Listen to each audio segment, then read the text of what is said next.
welcome to our stream. Welcome to our live stream today.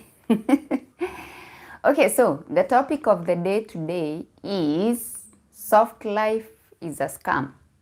Okay, I know that is a bold statement. Okay, but I'm going to explain. I'm going to explain why I think soft life is a scam. Okay, so I'm not saying soft life is a scam in general, but I'm actually referring to soft life when it comes to interracial and intercultural relationships, and especially when it comes to age gap intercultural relationships and marriages. Okay, so the thing is, when it comes to our African culture, like I don't even care where you come from in Africa. When it comes to our African culture,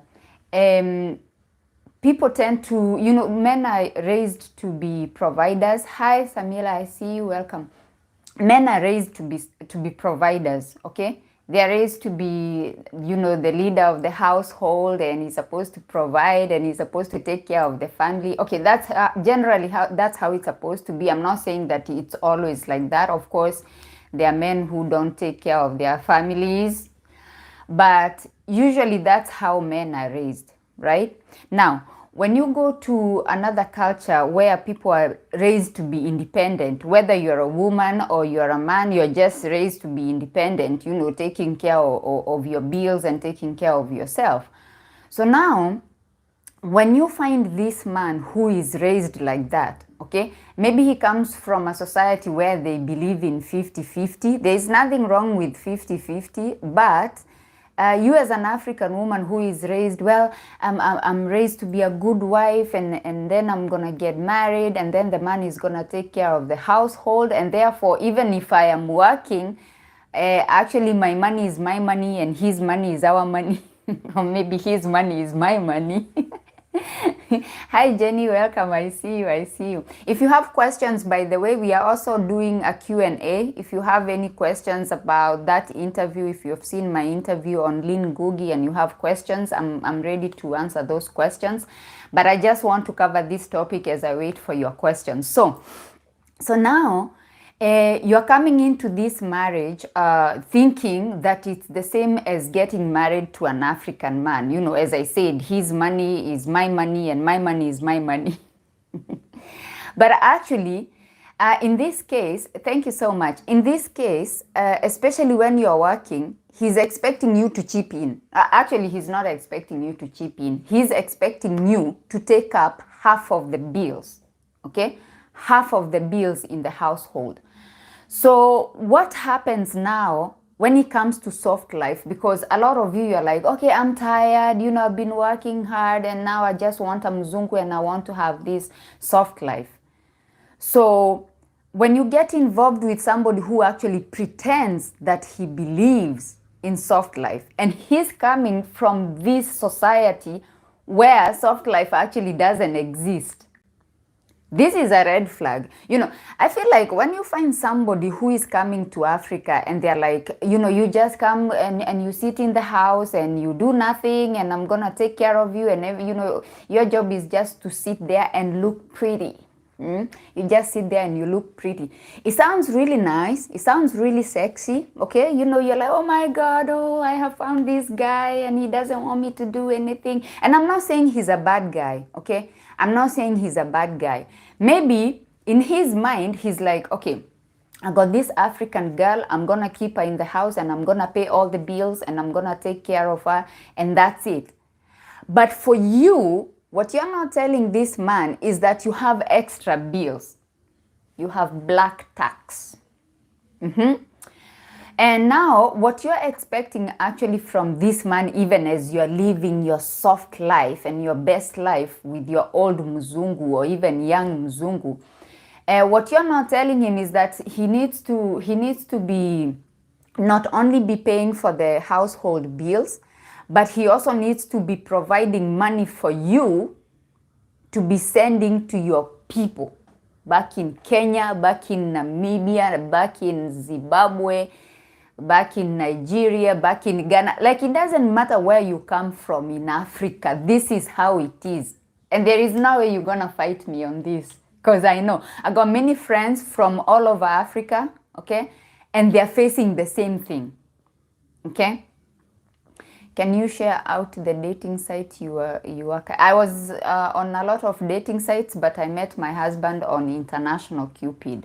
But I was on a lot of dating sites. But on my profile, I actually have a list of dating apps that you can try. I have a video with a list of dating apps. So now, as I said, I have spoken to a lot of Africans who are living in the diaspora from different parts of Africa, and they are facing the same thing. So you cannot convince me that, oh no, I'm just gonna sit in the house and I'm not gonna, I don't need money to send back home. Even if you're wealthy, by the way, this is how it works in Africa. In case there is somebody who is here who is not from Africa, this is how it works. Even if you're wealthy, we have this community, sense of community, which actually I am proud of. Like, that is our strength. And what happens is, even if you're wealthy and something happens, okay, something happens in your household, it is expected that the village, the community will come together and help you. Even if you don't need the money, they have to contribute and give you that money.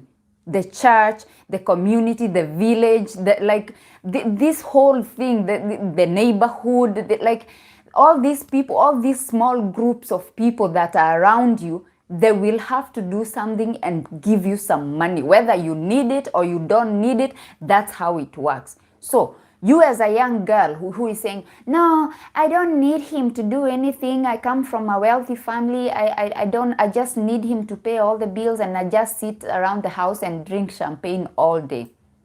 A time will come when you will need to send money back home. Maybe it's not your family that needs the money, but maybe there's something that has happened in your neighborhood and everybody needs to contribute. Where are you going to get that money from? So this man, I am not saying that he's a bad man for telling you can sit in the house and do nothing and drink champagne and Netflix and chill all day. I'm not saying he's a bad man, but he comes from a society where that is not normal. Okay, that is actually, even now in Africa, like, the people are working. Even if your husband is paying the bills, people are still working. They have their businesses. Even if they're at home, they have their businesses that they're actually doing from home. Okay, you have, even if, let's say, for example, it's a housewife, maybe she's raising some chickens and she's selling eggs. Maybe she has a cow and she's supplying milk, to restaurants or to the neighborhood. Like, she's doing something. Like, this whole thing doesn't even exist. It doesn't even exist. And when it comes to moving overseas and you sitting in the house like a chihuahua, you just want to be petted, you're a chihuahua, you're just sitting there, this is gonna come back to bite you. It's so nice, by the way, it's so nice when things are going well, in the relationship, everything is going so well, you guys are all lovey-dovey, oh babe, oh honey darling, oh yeah, that is really nice. It's really nice. But let me tell you, my sister, when things go wrong, when things start going wrong, which they will, any relationship, things do go wrong. I'm not saying like if you're married, you're gonna divorce, or you're gonna, like, it's gonna be a permanent thing, but things do go wrong. And when things go wrong, that's when you're reminded. That's when you're reminded what he's doing for you, and how you're doing nothing, and how you're contributing nothing to the household, and how you have become a beggar. Can you imagine? And this is something I mentioned yesterday. I was live yesterday actually on TikTok, and unfortunately my lives on TikTok, I am not able to maintain the English language, and there are a lot of people who complain that we are speaking in Swahili. But the thing is, my guests there, they joined the guest and they are maybe working, they are around their colleagues, or there's a place where they cannot speak in English. So actually I would prefer, if you want to have to understand what I'm saying and you only want me to speak in English, maybe you should be joining my YouTube lives. Then that way at least you will understand. So anyway, I mentioned something yesterday. I was like, while you are in Kenya, hi Miss E, welcome. While you are in Kenya, hi Florence, I see you. Veronica, I see you, thank you for joining. When you are in Kenya or in Tanzania, in Uganda, in which countries I haven't mentioned in Africa, Ghana I have said. I know there are a lot of people that watch me from different parts of Africa. So when you're in Swaziland, when you were there, you used to buy your own pads, menstrual pads. That's what I mentioned yesterday. And I'm not trying to be dramatic or anything like that. Nigeria, I mentioned Nigeria as well. I am not trying to be dramatic, but I'm just trying to show you. Botswana, oh yes, watching from Botswana, thank you so much. So, you used to buy your own menstrual pads, okay? And now you have moved overseas and you're living this soft life and you're begging for money to buy pads. Like you used to ask your parents to buy you pads when you were in school. Okay, maybe not so long time ago because a lot of you are very young girls here. So anyway, you used to ask your parents to buy you these things because you are in school, of course, as they should. They should buy you those things because you are in school. Now you have moved to Europe, to Germany, to France, to Switzerland, to Denmark, to Norway, to, I don't know, Italy. And now you're sitting in the house begging for money to go and buy pads. And guess what? This is the thing when you turn into a beggar. It is a very degrading position that you have put yourself in. Because you're going to be explaining, you're going to be doing a lot of explaining because, you ask for money. Oh, babe, give me some money. I need to go and buy some pads and some panties. And you used to do that for yourself while you were in Kenya, while you were in Botswana, while you are in Mozambique. What do they speak in Mozambique? Oh, they speak Portuguese. Maybe they don't understand me over there. They speak Portuguese. I'm learning Portuguese, by the way. Yeah, I'm in school. I'm learning Portuguese.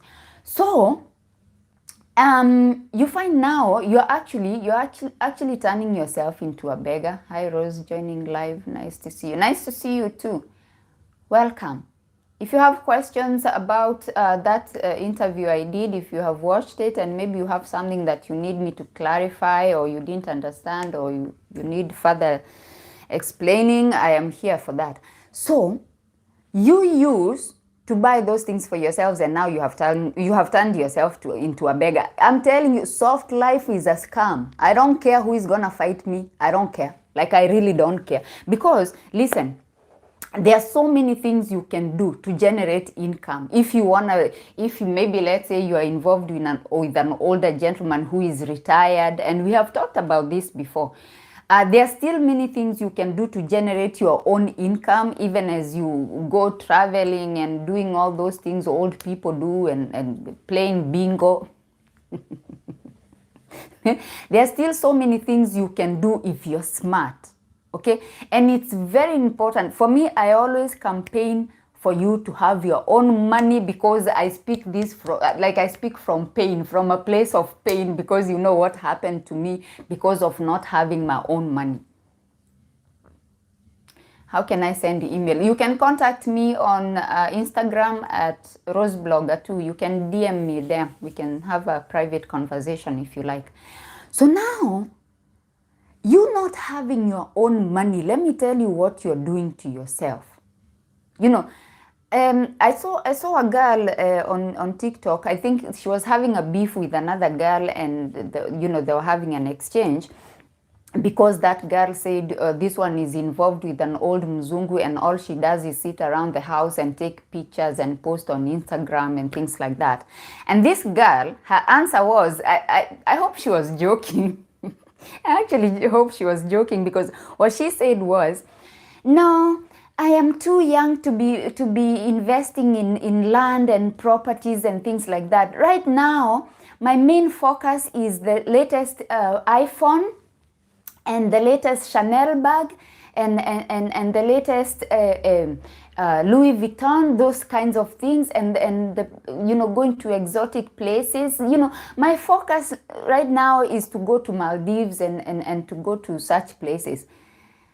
And I hope she was joking. I hope she was joking, because the thing is, when you buy an iPhone, and I think we have covered this before, when you buy these things, as soon as you get it out of the shop, it becomes a second-hand object. Okay, so you paid $2,000 for that iPhone. You take it outside the shop, and then it becomes a second-hand object. Because I did see another girl, actually this particular one, she's actually an American, she's not even a Kenyan. She's into this whole sugar baby stuff, and she was talking about, I'm collecting these bags and shoes, but I'm not actually collecting them to wear them. I'm collecting them as collector's items that I'm gonna sell later. Okay. Okay, the only thing there that I found maybe she could sell at a good price is she was collecting watches and diamonds, jewelry, like necklaces and bracelets and things like those ones. She can sell at a good price, because a diamond is a diamond, gold is gold, right? So that I think that is okay, real gold. And the thing is, Aki, I get so frustrated with you girls. The thing is, even as you're going with these maybe rich people, rich old people, you are not even educating yourself on things like gold, silver, I don't know, diamonds and different stones and things like that. At least if you collect those things and you intend to sell them later, at least you know you have the genuine stuff. So you guys are just getting glass. I see a lot of girls on TikTok showing their rings, and you can see that is glass. Oh, look at my diamond ring. Oh my goodness. Let me tell you something. And I'm not going to show my ring because you guys are going to say that I'm showing off. But let me tell you something. A diamond, a good quality diamond, right? I feel the frustration. Yes. Yes, Miss E. I'm sure you've seen them. You've seen they come on TikTok with and every when they're making a video, they must make sure that the hand is showing with this glass, and it's glass. We can see it's glass. Like, come on, it's glass. Because look at Jennifer Lopez's engagement rings. Actually, I was going through, I like, watching these things and knowing the prices and things like that. Look at those rings. Okay, Jennifer Lopez got, from Ben Affleck, from Mark Anthony, and all. She's gotten a few engagement rings. Look at the size, right? And then look at the price. 1 point something million dollars. I don't know how many $million. And then go on TikTok right now. Well, don't go right now. Stay on my live until we finish. Go on TikTok and look at these girls who are married to these old mzungus, and look at the rings they are showing us. Look at it. It's glass. Because when it comes to diamond, in fact, there are about 2 girls that I have seen on TikTok. And those ones, I could be wrong, but those ones, I think they do have real diamond. I see their rings, 2 girls, only 2 girls I've seen on TikTok. And those ones, I think they could have real diamonds. Because if you look at that diamond, you look at the guy she's with, you're like, yeah, that could be real diamond. It's small, it's you look at it and the cut and everything, the way it's sparkling and although sparkling doesn't actually mean anything, because zirconia sparkles the same as the cubic zirconia sparkles the same as diamond anyway. But you can look at those rings, and there are chances that those 2 rings are actually real diamonds. But all these other glass, these huge glass that people are showing us, it's not even, actually, I feel like those are not even cubic zirconias, because a cubic zirconia that size, it will also be expensive. Not, of course, not as expensive as diamond, but it will cost something, especially if it's on a real 18 karat gold, or even 14 karat gold. Actually, that ring could be expensive. So, and these girls don't even know, they don't even know the real 14 karat gold or 18 karat or coated, plated gold. It's silver and it's plated, and then it fades off, and oh my goodness. So, going back to you, making your own money and doing things that you could actually do from home if you don't want to go anywhere. Yeah, I know stones. I actually worked for like two years in a jewelry store in Greece, so I do know a few stones. Actually, I think I've forgotten. I used to know the percentage of gold. I think it's 58% in 18 karat. Is it? Yeah, 58%. I could be wrong, but I think it is 58%. I used to know the percentage, and I used to know a lot of stones and a lot of, even when it comes to diamonds, I used to know the a few things. Anyway, now going back to things that you could do to generate your own income, even if you don't want to go anywhere. We've talked about real estate. And this is why I spoke about that girl who said, oh no, I'm too young to be thinking about land and houses and rentals. And I'm like, are you serious about this? You're never too young to invest. You're never too young to invest, especially if you have somebody who can support you on this. Don't feel like, oh, people who own land are old people. Land is for old people. Land is for young people like you. 22. A 22-year-old who owns her own rentals, she's collecting money every month. That's you. Don't wait, don't say, oh, I'm just going to enjoy life and just be careless and then I'll think about it when I'm 40. When you're 40, that old gentleman is not going to be there actually. He doesn't want old women anyway. Or even if he stays with you, when you're 40, he'll probably be gone and he would have already given his properties to his dog. They give to the dog shelter. Can you imagine the dog is in the wheel and you're not? And the way you're doing difficult things, do you know how it is to actually... It's very difficult to deal with an older person when you're young. So, you can do real estate like we spoke about. Also, if you're with somebody, maybe he's not that rich or maybe he's stingy. He could be rich, but he's stingy. He doesn't want to give you anything. Content is paying these days, by the way, guys. Start doing content then. You know, do content. If not, find an online job, a remote job that you can work from home. There are so many jobs that you can do from home actually. Especially if you have the qualifications. But just sitting, soft life is a scam. I'll keep saying it and I will keep saying it until you get angry. You always get angry with me when I say about soft life, when I attack soft life.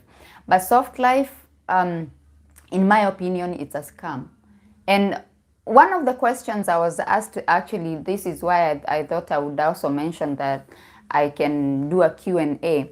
One of the questions I was asked was, well, you suffered because you wanted a soft life. You wanted to sit around the house and do nothing. So, like, why didn't you go out and work? Talking about that story I shared on Lin Ngugi. I was in a very difficult position actually because... I hope you will save this live so we can watch later. Yeah, I'm going to save it. I'll watch it. I'll save it. So I found myself in a very difficult position that I put myself in. Actually, I have no one to blame. Like, I don't play victim. I have no one to blame. So I was in this position where this household, as I said, there are 3 people. Okay? There are 3 people who need caregiving. And now, because I was trying to be nice, as I said, I was trying to be nice, I was working so hard. Like, sometimes I do feel like slapping myself. Like, if I could meet that girl, if I could meet Rose of those days when she was very young, I will take her, I'll shake her, and then I'll give a few slaps. Okay, I'm sorry, I'm not a violent person, but it's just how I feel. I'm like, what were you thinking? So, since I wanted to be nice, I was working so hard. I was working, in fact, now that, you know, I have lived in Europe for more than 9 years now, I have seen that how hard I have been working here. And I can tell you that I hope you, hi, Rose Live Twitter. Hi, welcome. I can see that I was working sometimes double shifts. I was working during the day and I was working at night as well. Ask me why. Because this lady, sometimes she won't be able to sleep. So she'll be like, Rose, fix my, come fix my, Rose, Rose. Sometimes I used to go to bed late because I'm like, okay, I'm gonna stay late until she gets tired. Therefore, when I go to sleep, maybe I can sleep. Because she'll be like, Rose, come and fix my pillows. Rose, I'm thirsty. Rose. And during the day, you were there. You were there the whole time. You know, your name is being called like 1,000 times. So I was working so hard and I was getting paid nothing. Do you know if the old man from your past watches you? No, he does not watch. He passed away. So, but the daughter is still there, so maybe she watches. I don't know. I don't care, honestly. So anyway, I was working so hard and I was getting paid nothing. And this is another thing I mentioned yesterday on my live on TikTok. This whole thing of working for nothing in these households. Do not work for nothing. Listen, if you're there and you're involved with an older gentleman, do not work for nothing. Because you're taking care of that house and it's not your house. Okay? It's not your house. Everything you're doing there, you're just maintaining for his children and for his nephews and for the dog shelter. Okay? So, and also you have people who have businesses, by the way. You might be involved with an older gentleman who has businesses and you're there, you're going there to clean. Maybe he has Airbnbs or he has, I don't know, whatever it is that he has. Maybe he has a business where you are working there as a receptionist for free because apparently you're the wife. No. Count your hours. How many hours are you working? That is different. Okay, there is the wife and then there is the business. Like, I'm not even joking about this. Why are you giving free labor? Why? You shouldn't. You should not be giving free labor. I mean, the thing is, even when it comes to caregiving, you should not be giving free caregiving to anyone. Oh, welcome from Zambia. Welcome. You should not be giving caregiving, free caregiving to anyone. That is a job. People are getting paid for that job. Oh no, I'm the wife. I'm taking care of my mother-in-law for free. Hey Gina, welcome. Welcome. Today now, Gina, you can understand what we spoke about. I'm sorry I didn't DM you on Instagram. I got too busy. I got so many messages. I was not able to DM you about what we talked about. This is what we talked about. We talked about free caregiving. Okay, you go into a family, you find there is an older, there's the old lady, your mother-in-law, and then keep in mind, guys, I'm not being mean, guys. I'm not being mean. This is not Africa. Okay, this is not Africa. In Africa, actually, even in Kenya right now, old people are getting some money from the government. It's not much, but at least our government is trying. They're getting, all the people are getting, my grandmother is actually getting some money.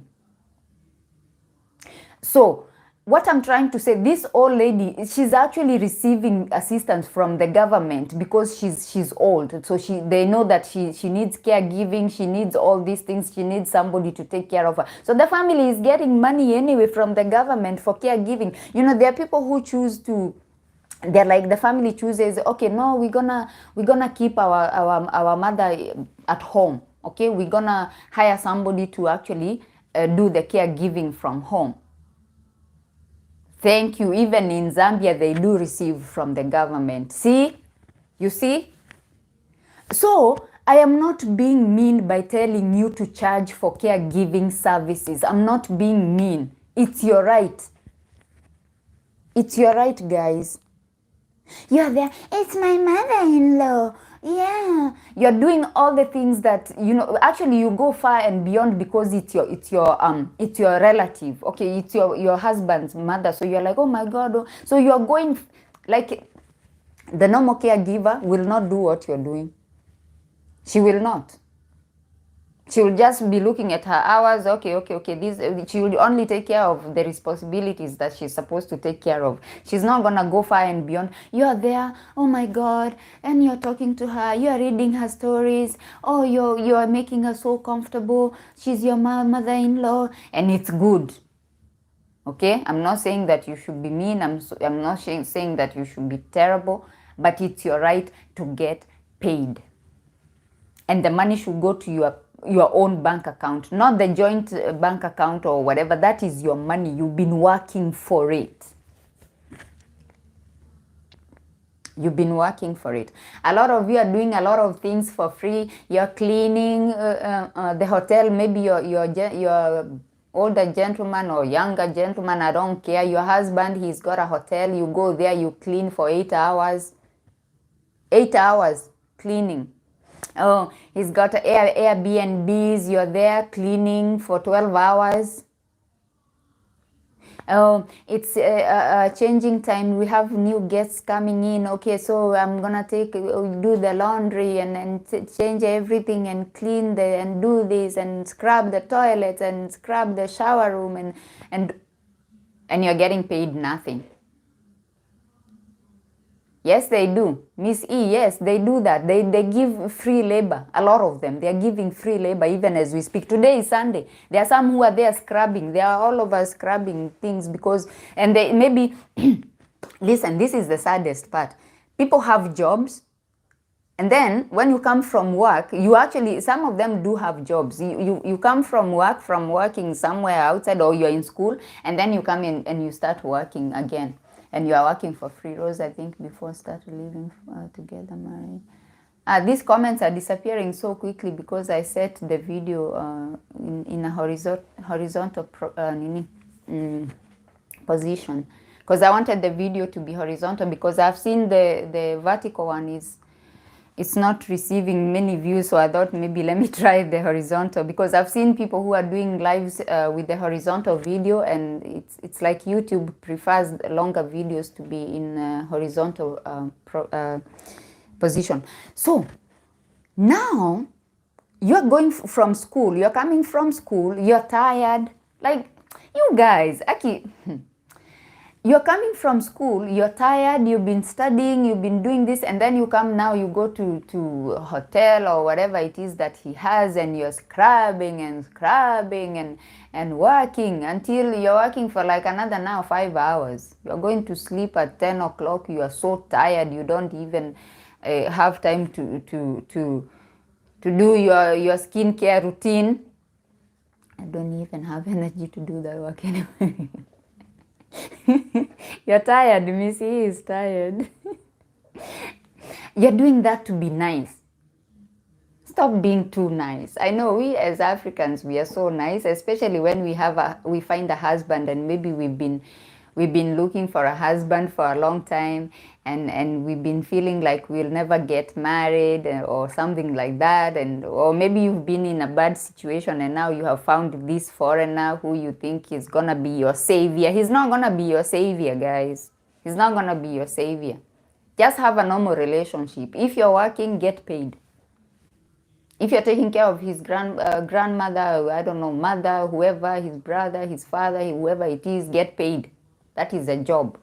You're not there to be a slave. You know, there are some people who are actually there as housemaids for free. Especially this, you know, there are some places, especially in Europe, there are some cultures where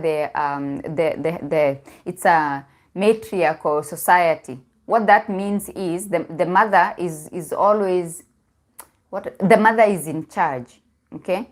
Like it's more like this whole mama's boy sort of thing. But in this case, the mother is in charge of all of them. Okay? The mother says what goes and what doesn't go. So now, and you find these kinds of arrangements, these people live, no, even in, like in India, but even in Europe, especially, you know, the southern part of Europe, the Eastern European countries, a lot of them have this culture where the mother is in charge. And a lot of them actually live together, by the way. You have families that live together. You find a husband on a dating app. Oh, come to Italy, come to I'm told Bulgaria. There are so many countries actually in Europe. There are so many countries in Europe. They are matriarchal society. The mother is in charge. The women are in charge. So now the husband is like, oh yes, and yeah, and we are very loving family.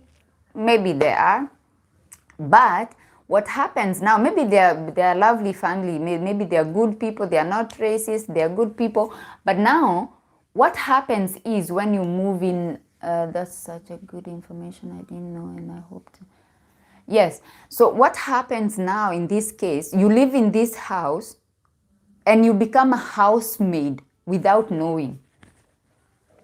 Okay, maybe you do. Okay, maybe without knowing, because you think you're taking care of the family, and you're cleaning and cooking and cleaning and doing laundry and doing all these things, and you're working and working and working, and you're not getting paid.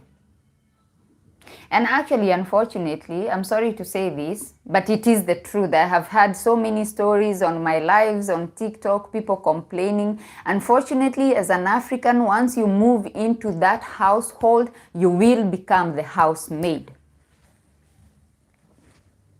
You might not want to hear this, but that is the truth.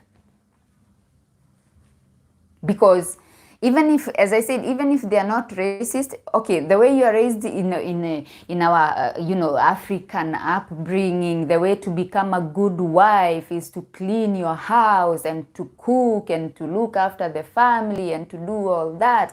And we have, of course, this respect of our in-laws and all that. So I am telling you, you will become a housemaid without knowing. And they're taking advantage of you because they know that's not how it's supposed to be. You guys are supposed to share the chores. Like, come on. If I clean the house, you cook and you do something else. But they're not going to do that. They're not going to be fair because you're an African, especially if you show them, oh, yes, I'm here. And I'm here to clean and I'm here to cook and look after all of you. They're going to walk all over you. And you're never going to be able to go and work because you're working there anyway. And you're working for free. Free labor. I'm telling you, soft life is a scam. You go there, you think it's a soft life. It's a hard life. That's what it is. Very hard. You're working so hard, you don't have time to relax and watch movies and watch your TikToks and create your TikTok. You have no time. You're so busy working. But on TikTok, you're coming telling us, living my soft life. Oh my God. Yes. Yes, Hope. Yes. Yes. It's just that I'm a bit hesitant to mention the countries because all the girls will come and attack me. But that's how it is. That's how it is. Thank you, thank you, thank you. So, you think you're having a soft life, but it's not. It's a scam. That's what it is. In fact, you're better off working. Go out there and look for a job. Work for whether you want to work full time or you want to work few hours. Just go away. Don't be in that house. Being in that house is a scam. It's a scam. You know, we have this fantasy, and this is why I said we have this fantasy because we are Africans. Okay. I had the same fantasy. This is why I'm speaking, because I had the same fantasy. Okay, so we have this fantasy. Oh, I have found this, I don't know, European guy, American guy. So now all I'm going to do is I'm going to be sitting in the house and he's going to be giving me money and I'm going to be going shopping. I'm going to be going to the Chanel shop and buying whatever I want. And I'm going to be just walking around with big bags, you know, Chanel bags and Dior bags. And by the way, let's talk about Dior bags. There's this girl. She has this background, okay, of Chanel bags, you know, and Dior bags. And I think I have mentioned this before. I went to eBay, okay? If you go to eBay, by the way, if you want to give people pressure on social media, go to eBay and type empty Chanel bags. Just type that. You're gonna buy second-hand Chanel bags, Dior bags, Louis Vuitton, all these big brands you can think of. Okay, so you're gonna have those empty bags, and if you're a content creator, you put them behind, as a background, and then now you give people pressure. You give people pressure that you've been shopping in Chanel, and you've been shopping in Dior and things like that. So now you have this fantasy of walking around with these Chanel bags and these Dior bags, and that is a scam. That is a scam, guys. I'm not saying if I don't get office work, I'm not saying that there are no wealthy people who are going to spoil you. I'm not saying that you cannot have that lifestyle. Of course, it's possible to have that lifestyle. But even though it's possible to have that lifestyle, remember what I said earlier. I said when things go sour, even those Chanel products could be taken away from you. Like, these people are so petty. Some of them, okay, I said some, don't be offended. Some are so petty. They will take your Chanel bag, they will take your Dior, they will take your... As I said last time, and I said I hope it was content. I said there was this older gentleman, he's 68 or something, and he was involved with the 20... I think when they got together, she was like 22, but now she's 27. And they divorced, and then now he came and he was auctioning her Chanel bags and her Dolce and Gabbanas and I don't know what, and Louis Vuittons. But I hope it was content. I hope it's not true anyway. But that could happen. Some of them could be quite petty. You think you're doing that whole, you're having collector's items, you're having Chanels that you're gonna auction later. You're gonna auction nothing. He's gonna tell you to live with what you came with. Oh my God. And what you came with, you already threw away. You know, those clothes you came with, you already threw them away because, now you are shopping in Chanel and Dior. And oh my goodness, you live with nothing. You live naked. You live, oh my God. Can't you buy them in your name? What? The Chanels? When you go to these shops, he's the one who... Are you bitter or you feel regret? No, I am not bitter. I'm happy. I'm happy with my life. I'm happy how my life turns out. Of course, I said I do mourn the loss of my youth and the things that I do mourn for what could have been. Okay? But no, I am not bitter. I know I have been accused many times of being bitter. I'm not actually bitter. The only reason I do this, guys, is because, let me tell you why I do this. Because a lot of people say, Rose, you do this because you're bitter, because you're jealous, you're jealous because we have found good mzungus and you didn't find a good mzungu, therefore you're jealous. No, I'm not jealous. The reason why I do this is because there is no point of you as a young girl going through what I went through. Why don't you just skip that step of suffering? Why do we all have to suffer? Why? The thing is, with this social media, we have two groups of people. Okay, we have the group where if you made a mistake and you're suffering, you want somebody else to make a mistake and suffer so we can all suffer together. We can be a whole group of people that are suffering. Misery, it's like misery likes company. So therefore, you're gonna come here, join me in Europe with an old man, and therefore we can suffer together. There is that group. How did you manage to heal from all that?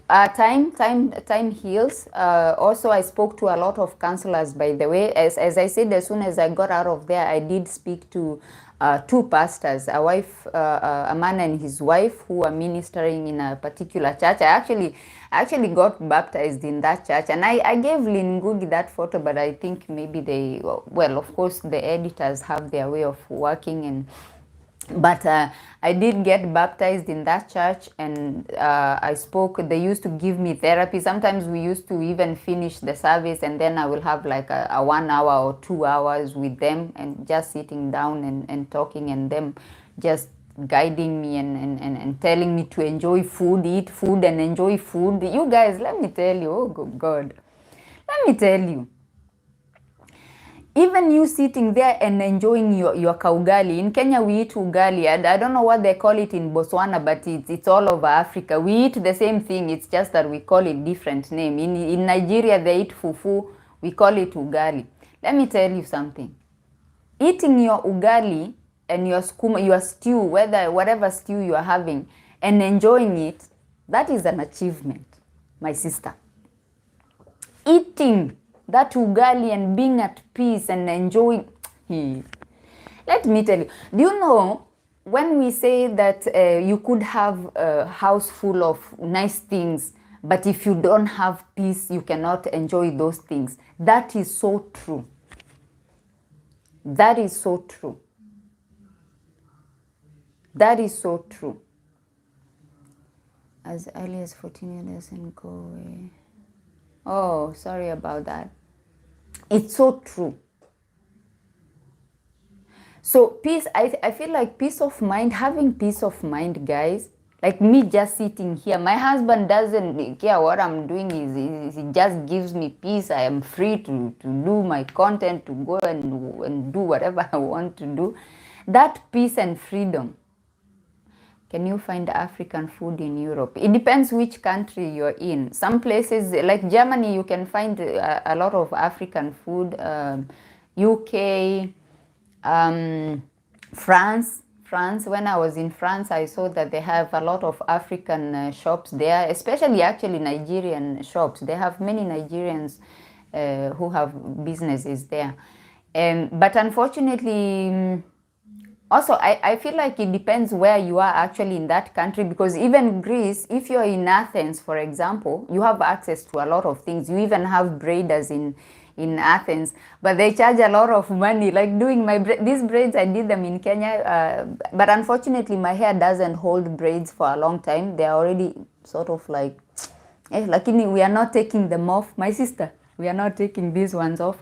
So you can find places to do your hair. Of course, expensive. In Athens, I asked how much it would cost for me to braid my hair. They told me 250 euros. Surely. 250 euros. And then in Italy, actually there are a lot of Africans in Italy, especially in big cities like Rome, Milan. Those big cities, of course, you can find African food. The problem comes when you move, especially to the islands. When you're living in an island, my sister, you're going to suffer. Oh. You're going to suffer. You cannot find those things there. So anyway, going back to what I was saying. So there is that group of people, okay? People who have made mistakes, and then they're like, you know what? I'm going to come out and speak about this so nobody else feels what I felt through. Nobody goes through what I went through. Because I would never, even my worst enemy, guys, even my worst enemy, I would never wish her to go through what I went through. No, I won't. The hair is not permanent. Even though they are the ones who are going to provide the extensions, the braids, and do the work. They were just, I asked them about medium, not even small. They were just medium. I don't like very small. I like medium. They said 250 euros. So then there is this other group. The group I mentioned. The one that they want to recruit, okay? They want to recruit, and I have seen them. I have seen them on TikTok. I told you there was a girl who actually got slapped on the live. Like, I felt like I wanted to break my phone, guys. I wanted to break my phone. She was in Kenya. She was involved with a guy. She was involved with a guy from Belgium. An older guy, I think he was like almost 70 or something. I don't know, 60, whatever. I don't know. I don't even, like, I was so pissed off. And then there is this girl, like I begged. I was in the please accept my guest request. Please. They won't accept me because they knew. They knew what I will come there and say. They knew. Hi, Estelle. they knew what I would, because there was another girl there, the guest, she was sitting there for I don't know, I found her there, and I stayed on that live until I got too pissed off. I was like, this is raising my blood pressure, guys. I need to log off. I closed TikTok and I put my phone away. But she was there. And guess what? This girl who was on the guest was telling this young girl who was getting slapped on the live, ati vumilia, just persevere as long as you get to Europe, as long as he makes papers for you to go to Belgium. And I'm thinking, first of all, the questions they're asking and I was like, why don't we just, where is she so we can send the police? That was my thing. I was campaigning on the comment section. Tell us where you are. Tell us where you are. Because I wanted to know exactly where she was. She didn't say where she was. She didn't say whether she was in Nairobi or she was in Mombasa. She didn't say. And the thing is, even if you know she's in Nairobi or you know she's in Mombasa, you don't know where in Mombasa and where in Nairobi, because I wanted to know where she is so we can call the police. I would have made a direct call. I don't care how expensive it would have been. I would have made a direct call to the police and send the police to that house. But she won't say. And this girl, sitting there on the guest, she's like, no, it's okay. Sometimes they lose their temper. It's okay. Just put up with it until you go to Belgium. Then they're asking this guy about his life in Belgium and things like that. The guy doesn't even have an address in Belgium. He says, oh, we were having a family home. The house belonged to my father. When my father died, my brother moved in. How is he going to take her to Belgium? How? So you have this group of young girls who have made mistakes and they want to recruit others. They want to recruit others to suffer together. Then you have Rose. I have suffered. I don't want anyone to suffer like that. I want you, if you're going to go to a dating app, go there. Either you go looking for love, or you know what you're looking for and you know that you're going to be safe. Even as you pursue whatever it is, I don't judge. You know, if you're going to pursue visa or whatever, riches, whatever it is you want, make sure you're going to be safe. You work in Greece, good advice. Yes, I have worked many years in Greece. I've been in Greece since I moved to Greece in 2015. As soon as we got married, I moved to Greece. But I'm no longer in Greece now. We just moved to Portugal. So now I'm in the process of, I'm in school. Hey, I'm older now, so I don't know how long that is gonna take. But the Greek language took me, I would say, about 2 years, 3 years. I was able to actually hold a basic conversation. And then, of course, I advanced as I was now working and interacting with more people. But now I don't know how long Portuguese will take me because I'm older. I have also seen the Portuguese society is different from the Greek society. Greek society, I feel like it's more outgoing, in my opinion. Maybe I'll change my opinion as I live longer with the Portuguese people.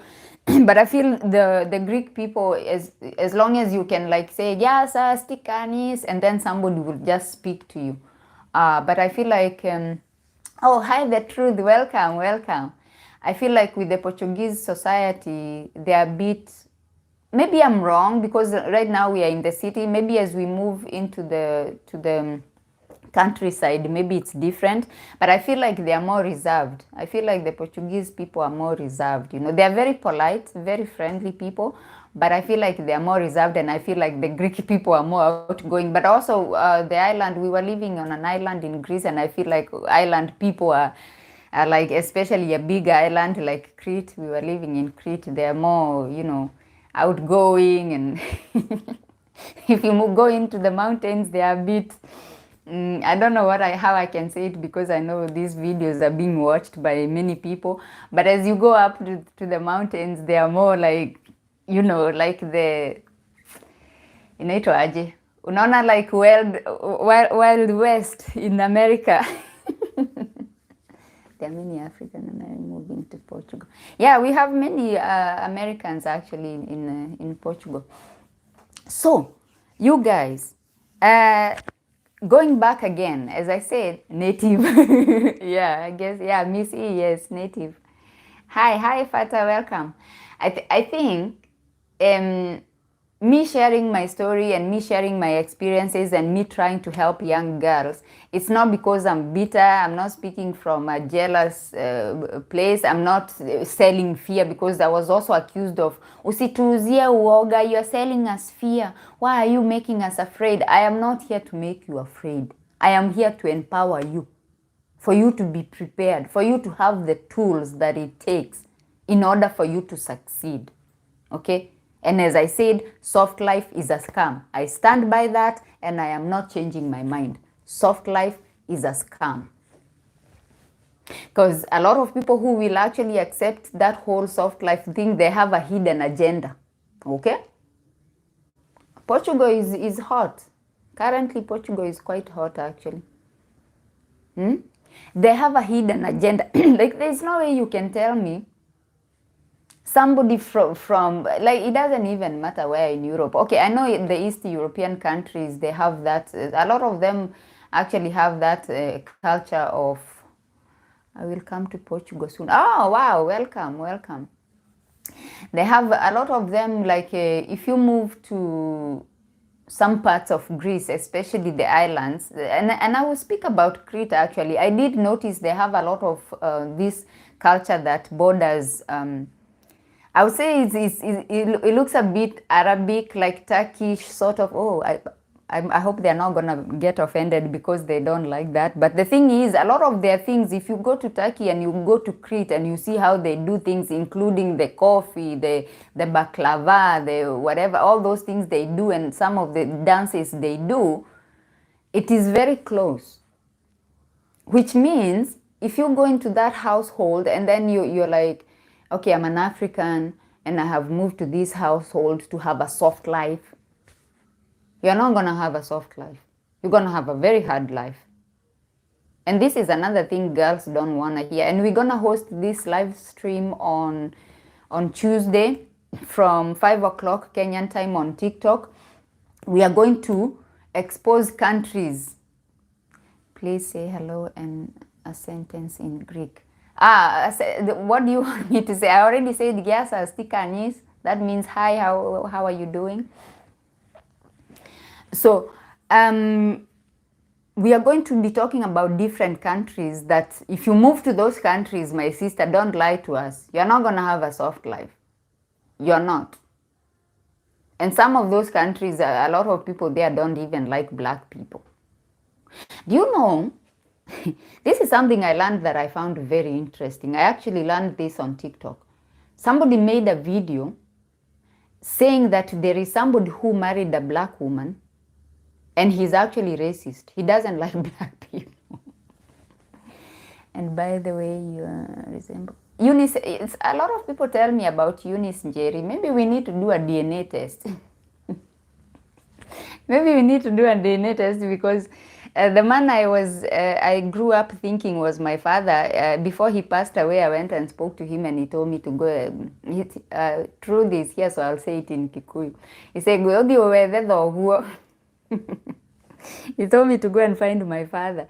So I figured that's why he wasn't present in my life, because he knew that he was not the dad. So maybe, I don't know. I'm not implying anything. I'm not going to look into that. So these countries, there are some countries that, like even if you look at the numbers, let the numbers speak for themselves. There are countries you can see men from that country like African women, based on, like, let me ask you, in your village or your country, people you know that are married to white people, those white people, which countries are they from? I'm sure a lot of them are from Germany. You're funny and very friendly. Thank you. I'm sure a lot of them are from Germany. Actually, I told you last time, I said there were 3 women actually. Thank you, Miss E. Thank you. There were, how many? Let me see. There was one who was married in Sweden. There was 2 Russia. I think Russia started the other day, because we've seen even here on YouTube a lot of them coming saying they're married to Russians. Greetings from Capri Island in Italy. Oh wow! Hi. So, if you look at those numbers, you will see which countries generally like African women. But now, because of internet, Russian girls are amazing. Okay. I saw your story from Lynn. Oh, my story. Hi, baby Alexia. Welcome. Thank you for watching.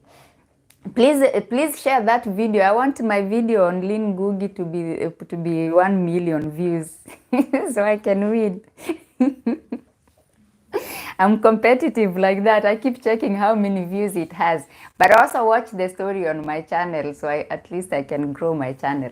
So, because of the internet, you find a lot of countries that never used to approach African women are now approaching African women. And some of them, they are not approaching African women because they like Africans. They are approaching African women because of curiosity. Okay, they are curious. Also, they have fetishes. They are called fetish chasers. I don't know if I have made that video. I made that video on TikTok. I don't know if I have made it here. Maybe I will record one for YouTube. They are called fetish chasers. They chase fetish. So now, you find that you get involved with this person. You think, oh my God, oh, I have found this Mzungu and he's gonna marry me and he's gonna do these things for me. No, he's not. Even if he moves you to his country, this is why you're finding people are going through a lot of things. They are going through a lot of things. Or let's actually give him grace. Let's say he does love you. Let's say he found you on the internet, he got chatting with you, he fell in love with you, and he's genuine, and he's pure, and he just came and he married you, and he moved you to Romania. There, I said it. So, the thing is, even though your husband loves you and it's a good thing and you love each other and you're trying to build this marriage, it's not just your husband that you're going to be dealing with. One time say this. Yes, thank you, Miss E. It's not just your husband that you are going to be dealing with, okay? You are going to be dealing with his relatives, his parents, if his parents are alive, especially if they are living, as I said, this society, this country, some of them, they all live together. So if they are alive, they probably live together. So you're going to be dealing with his parents. If he's got siblings, you're going to be dealing with his siblings. And these places, they are very close like our African culture because they do have distant relatives that are also part of the family. You know, some places like, let's say Denmark, my husband is from Denmark, you find your immediate family is your mother, your father, your brother, your sister. So your aunt, okay, it is your aunt, but it's not like, oh my God, my aunt, and it, you know, it's just your immediate family is your mother, your father, your sister, your brother. Okay, maybe your grandmother if she's alive, okay? But we don't do, you know, in Africa, like my grandmother's sister, she's my grandmother. My mother's cousin is my uncle. She's my aunt. That's how it goes. So we have these distant relatives that are part of our family. And in some of these societies, it's actually the same. The family is bigger than you would think. Therefore, you have to deal with these people. Which means, if they're in that society, we're also being civilized. You know, I'm sorry to say this, but there are some people who have not been exposed. They have never traveled out of their village. Do you know, there's this girl I was working with, and I was like, you're a European. Like, guys, listen. I said, you're European. When we close job, because where we were working, it was a seasonal job. When we close job, why don't you go to Paris? Why don't you go to Milan? Go to Rome? Go and see. You are European. Nobody's asking you anything. You have a European passport. You are European. You are white. You know, sometimes you could be European and you're black and they are still, you know, they are still harassing you because of the skin, you know, the color of your skin. That happens a lot to me at the airports. They just harass me because they assume that I don't have papers. Anyway, this girl, she has never left that surrounding, just around her. I'm like, go and see the world. You're young, you're making your own money, just go. No. And it happens a lot actually with these people who are from the islands, especially the Greek islands. They don't go anywhere. Some of them have never been to Athens. They don't go anywhere. They just stay there, they grow there, they grow up there, they get married there, they are just there. So now, you getting involved with somebody who has family members who have never actually even seen a black woman. You are the first black woman they are seeing. This is going to be so difficult for you, because the thing is, unfortunately, when it comes to being black, it holds a lot of negativity. Because as I said, there was one time I went to the hospital and there was this boy looking at me, and he was asking his grandfather, what happened to her? What disease does she have that she's become so black? And it was summertime, and of course summertime, you're a spaceman.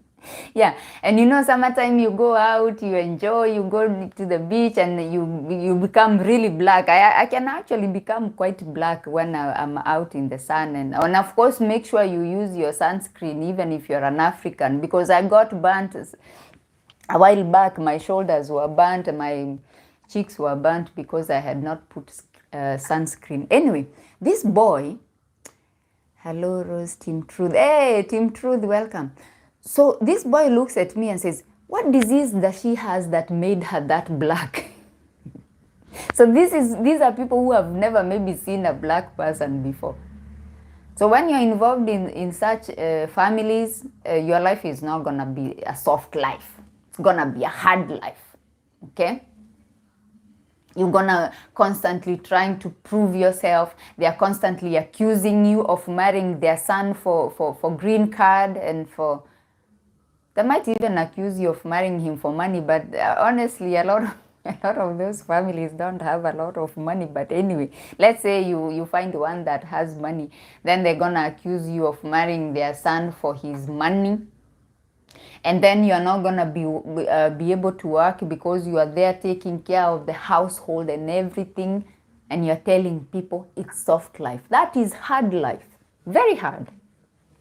You're better off finding a job out there, working for 5 hours, 8 hours, making money and being out of that house, coming in the evening, have some time to interact with other people. Actually, when it comes to working, and I told you, even if your husband is very rich, this is the reason why I'm telling you, you must work.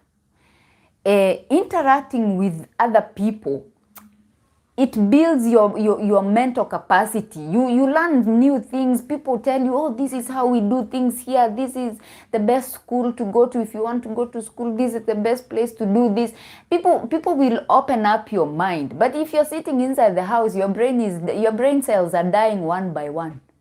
All you know is get out of bed, come, wash your face, talk about language barrier. Yes, of course, we're gonna talk about that. But I'm just saying, you wake up, you wash your face, you come, you make if you're a coffee drinker, myself, I'm a tea drinker, I don't drink coffee. So you make your tea. Okay, I make my tea. Let me give my example with myself so I don't offend someone. So you make your tea, and then you go, you sit on the couch, and then you put on your Netflix and start the series that you left last night at 11 o'clock at night. You come and start from there, and you continue.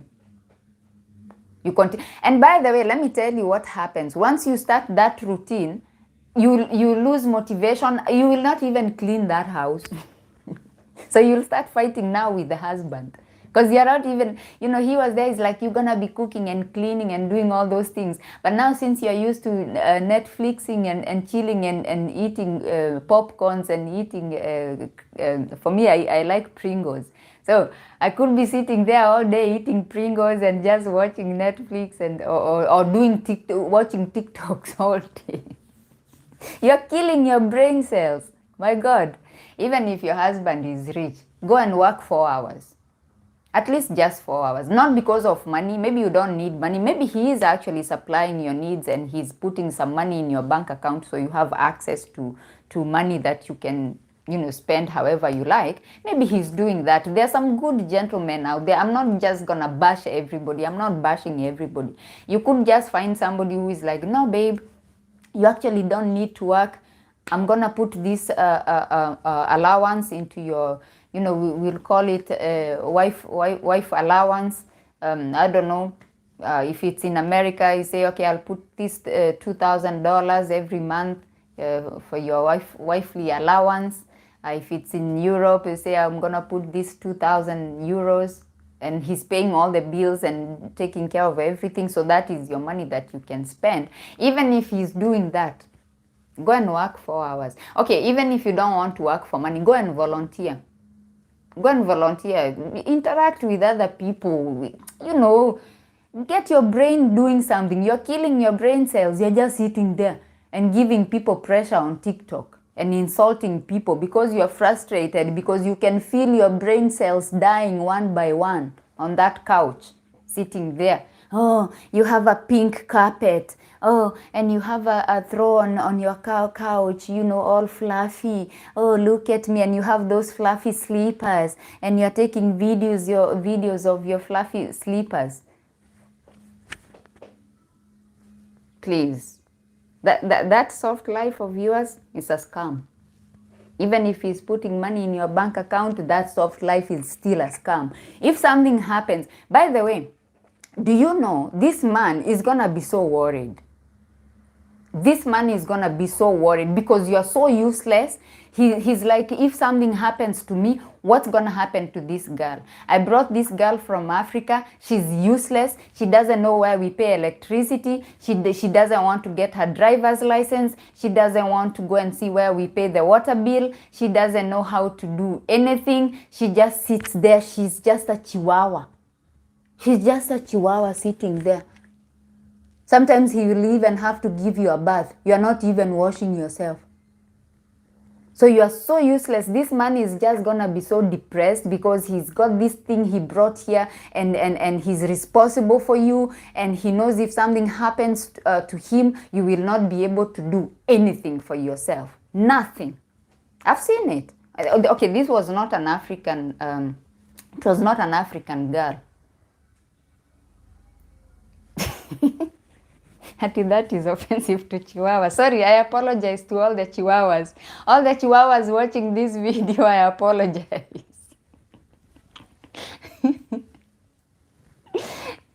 Good evening from Kenya. How are you? How is Kenya? Emmanuel, how is Kenya doing?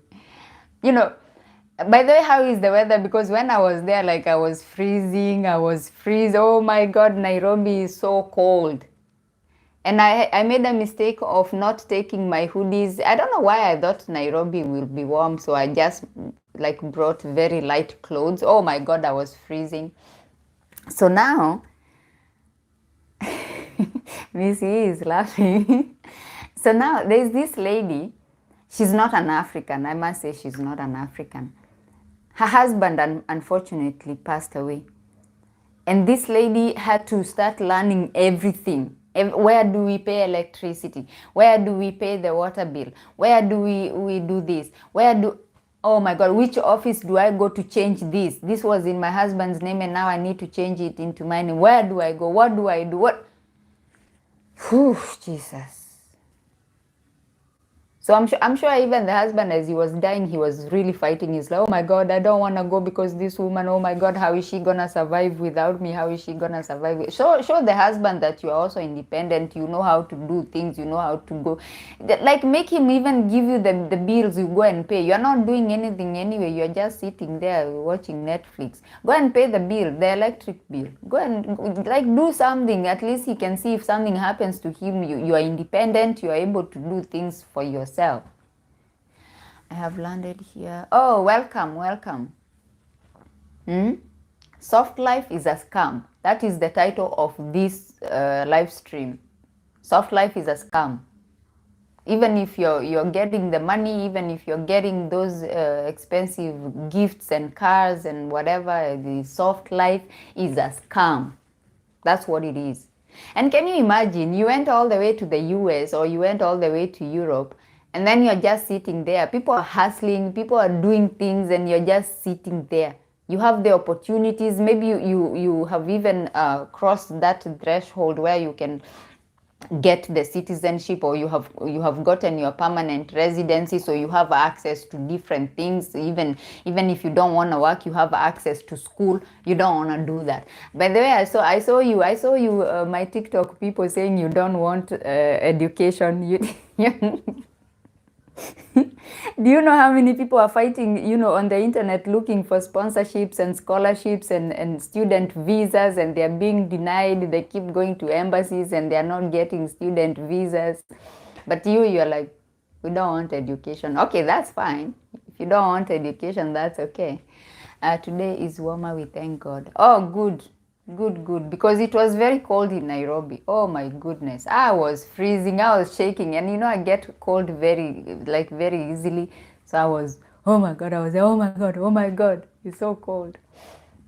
So even as you look for people on dating sites, and I think nowadays dating, online dating is so difficult, because it's so difficult to find genuine people. It's so difficult now to find genuine people. Nasikia soft life is a scam. Yes, Briga, we said soft life is a scam. That's what it is. It's a scam. It's not real. It's a scam. If somebody is promising you soft life, he's a scam.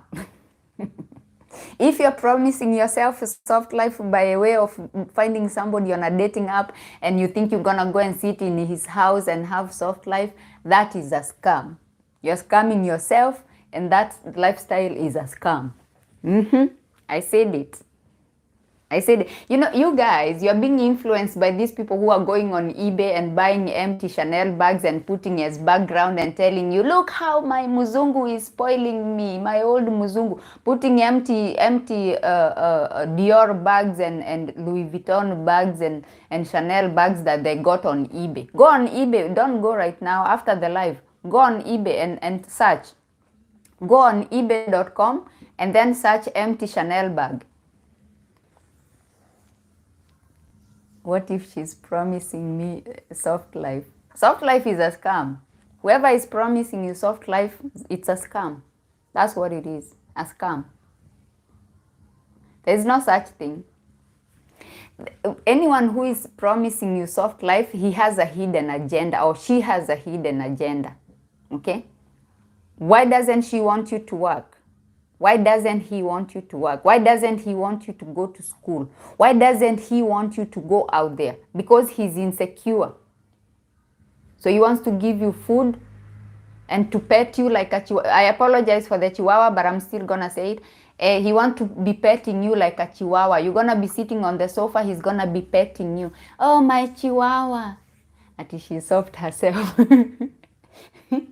That's okay, but it's still a scam. Oh, my chihuahua, he's gonna be feeding you and petting you. Oh, my chihuahua, how was your day? How was your day, my chihuahua? He's gonna be feeding you and getting you your skincare routine so you can scrub your face. Oh, chihuahua. And he's gonna be brushing your hair. Oh, okay, I know with African hair we have wigs and braids and stuff like that, but he's gonna be playing with your braids. Oh, my chihuahua, my chihuahua. And you have no money in your bank account. You have nothing. You're just sitting there being petted. Oh, chihuahua. And then when something happens and maybe you need a break, you need to go to Kenya. You need to travel to Kenya and take a break. Like, you're not a prisoner. Marriage is not a prison. You can travel to Kenya if you need a break.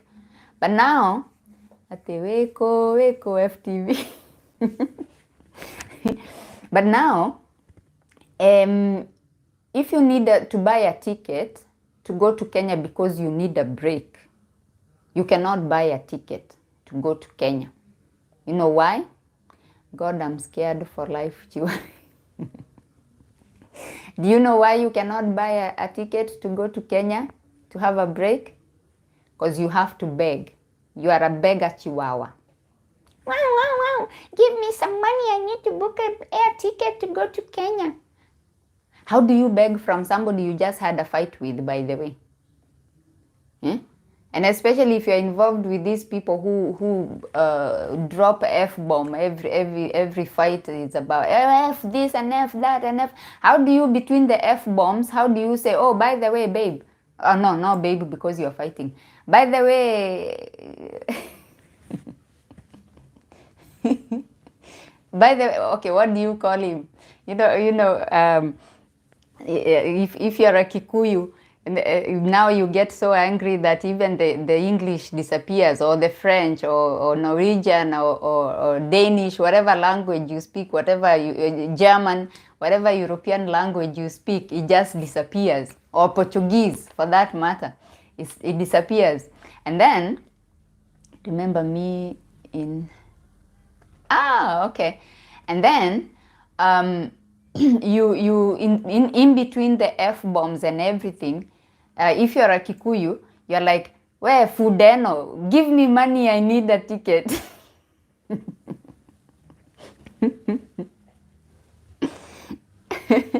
It's not gonna give you money to buy a ticket to go to Kenya, especially by the way, guys,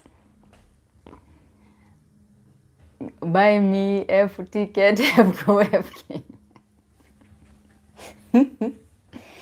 Let me tell you something, and don't pretend. You as Africans, especially Kenyans who are here, munajua those matusis don't hit. They don't slap the way our matusis slap. I know our matusis are actually not matusis. If you look at it from a European point of view or from an American point of view, they are not actually matusis, by the way. Because if you say donkey, like donkey is a donkey. A donkey is a cute animal. It's actually a very cute animal. So our matusis are actually not matusis, but they do slap very nicely when you say in your language.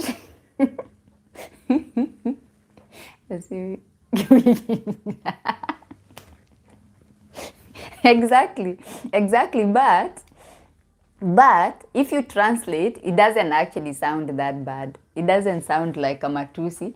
But if this F this and F that, for me, it's not all that. I know a lot of young girls, they like sounding American and they're F this and F that, and that is, it's just, I find it so ratchet. Like, just if you want to insult somebody, use your matusi from your country. So, how do you, in between these whole F-bombs and everything, how do you ask for money to go to your country? To go and just clear your head? Just, sometimes it helps to go away for a couple of weeks, Good morning, everyone. I'm new watcher from Trinidad. Welcome. How do you get that money? You're not going to get that money. So you're trapped. You're going to stay there. You're going to be an angry, begging chihuahua. And you're not going to get the money. So now this is why, even if you're not a drinker, you're going to find yourself now drinking. Because you want to escape, but you cannot escape. You are trapped.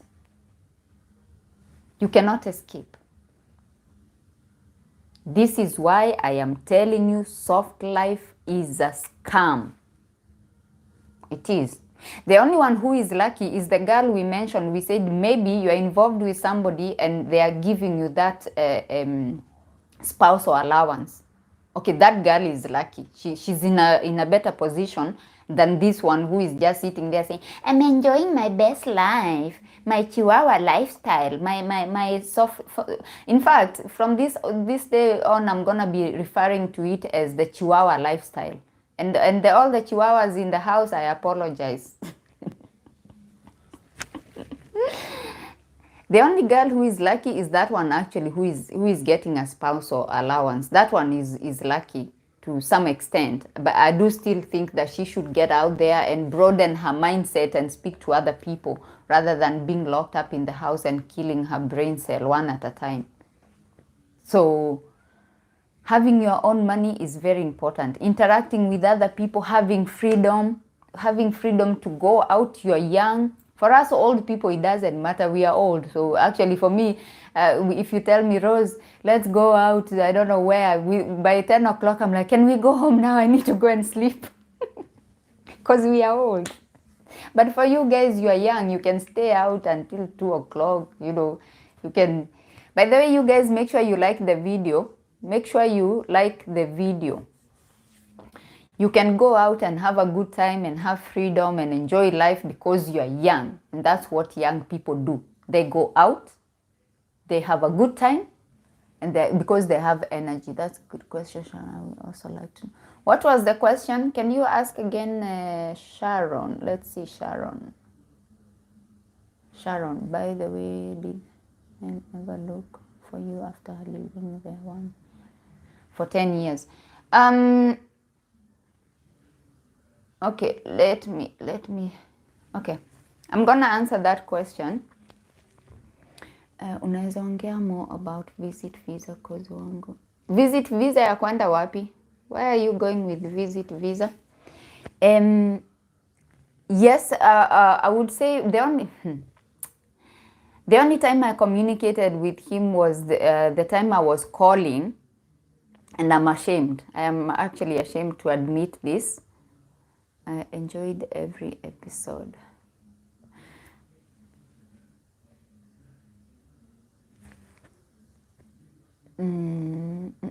Okay, I want to know which country you're going to. That's why I'm looking to see if you have said something. Okay, so I'm very ashamed to admit this, but I did call because I thought to myself, because there were some people who are actually advising me, by the way, guys. There were people who are advising me saying that I could go to FIDA.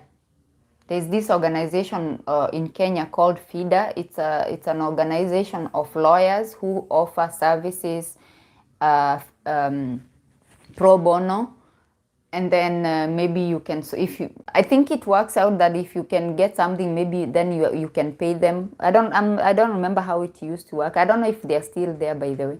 So there were people who are advising me that I should go to those lawyers and maybe they can help me out. But I was afraid. Okay, I was afraid because this is somebody who had lived in Kenya for over 40 years and he was involved with a lot of, I would say, big people. So I was afraid, okay? I was afraid that I was even afraid of him knowing where I was because I was, yeah, female lawyers, yes. I was afraid that even him knowing where I was, he could come and shoot me. He actually used to own firearms. It was a mess. Anyway, I called him at this particular time because I was like, okay, if I'm not gonna take him to FIDA, let me call him and see if he can give me some money. But I thank God because I didn't even get the chance to tell him why I was calling, because I called him and then he was like, if you're calling me about the rubbish you left here, I already set everything on fire. So nilichoma kila kitu. I set everything on fire, so there is nothing of yours that is left in this house. Because he thought I was calling about the clothes that I had left behind, but I was actually gonna ask for money. But I thank God I didn't actually get to tell him the reason why I was calling. Actually, when I called, it was a woman who picked up the phone, and then I was like, "Can I talk to so and so?" And she knew who I was because she answered with, as soon as she heard my voice, she got an attitude, you know. And because she was like, "What do you want?" At the need in your area. Okay. So yeah, that's how it went. I'm the one who tried to contact him, but I know. I'm very ashamed. But I was in a very tight spot, and I was like, he owes me anyway. That's how I was thinking, because according to the people who are telling me go to FIDA, they were like, he needs to pay you good amount of money for the job that you have done in that family for the last 10 years. So I was like, he owes me anyway, so he should give me a bit of money out of his own free will. But the thing is, he was a horrible human being, so I don't even know why I was thinking that he could actually give me money. But I just thought since I left, maybe he could have thought I would maybe go to a lawyer or something. But to him, I don't think that would have made any difference because, as I said, he was vindictive and he knew big people.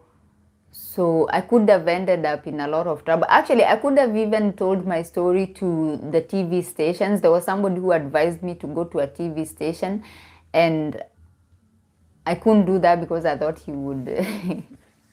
A Chihuahua pick calls now. Yes, the Chihuahua picked up the phone call. Oh my goodness. Oh my goodness. But I thank God.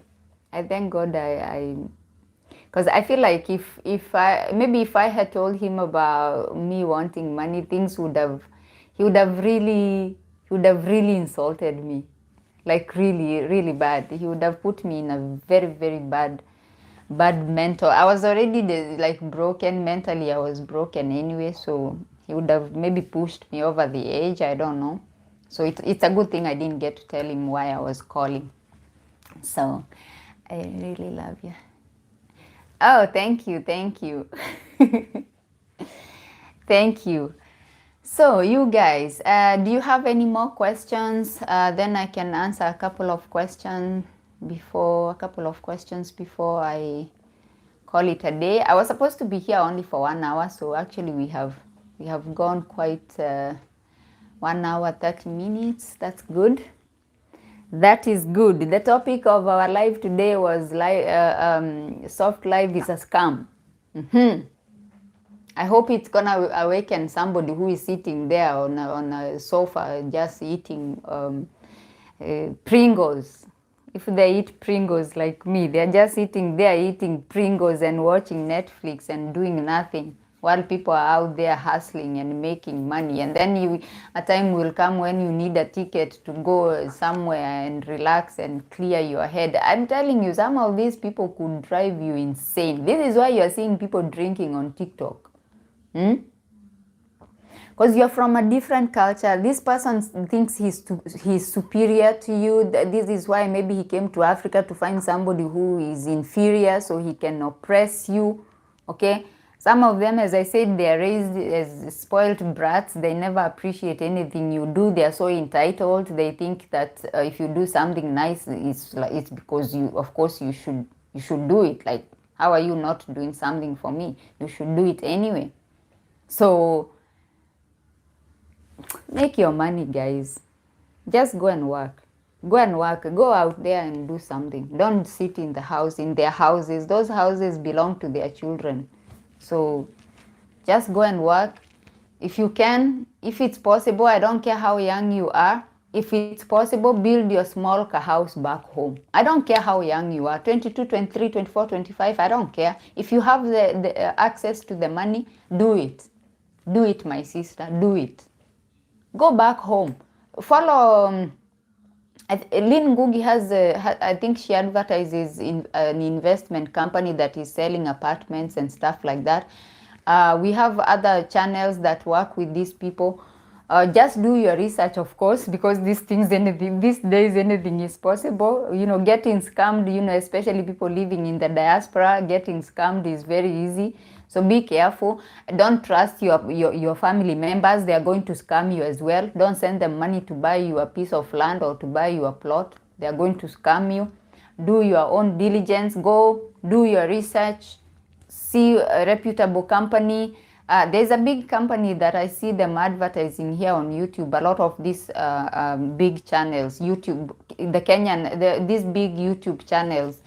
I think that is a reputable company because I've seen people giving testimonies about how they bought houses, bought land, bought things through that company. Maybe it's a reputable company, maybe not, I don't know, I haven't used them. Maybe I should save up some money and buy a house with them, and then I'll come and tell you.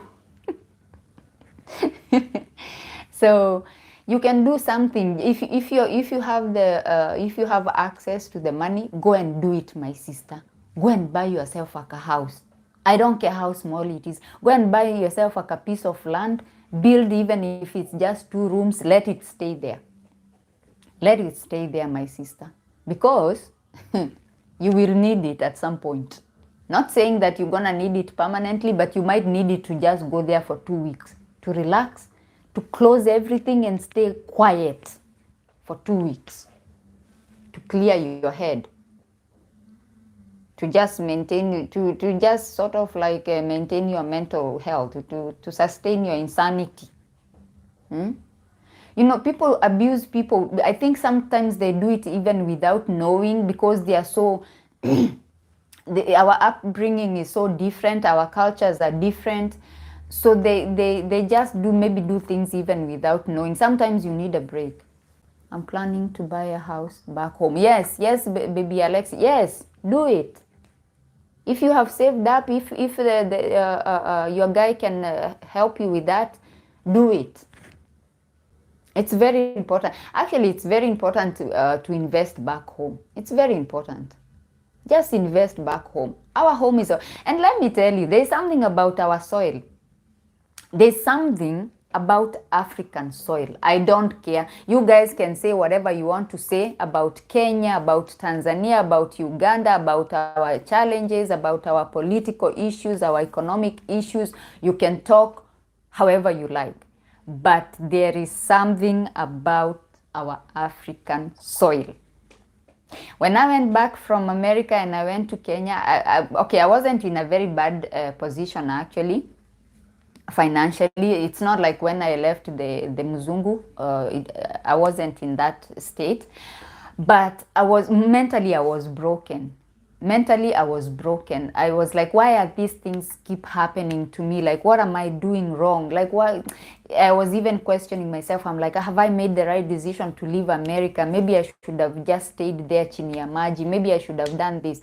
But then I landed in Kenya, and there's something happened when I landed in Kenya. I think our African soil has a healing. It's like it's got healing properties or something. Because as soon as I landed at the Jomo Kenyatta International Airport, mind you, I had cried all the way. I had cried all the way. I had one stopover. I stopped in Amsterdam. I cried. I was wearing a jacket that had a hoodie. I didn't want to interact with anyone. I was just checking my flight. I think I only had like 2 hours. I was just checking my flight and just crying. I looked a mess. I wouldn't have wanted anybody to take a picture of me. I was a mess. But I landed in Kenya, and I just felt, there's this thing you feel, you're like, I'm actually home. You're like, I'm home. Yes, my life is a mess. I don't know what I'm doing.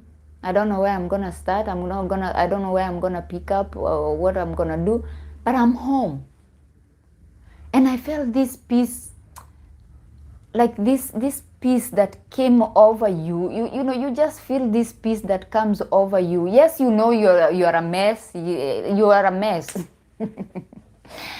But I was like, but I'm home. I'm home, you know. And I was saying hello to everybody, you know. And because of the time difference, I was like, my mind was not like, I was a mess.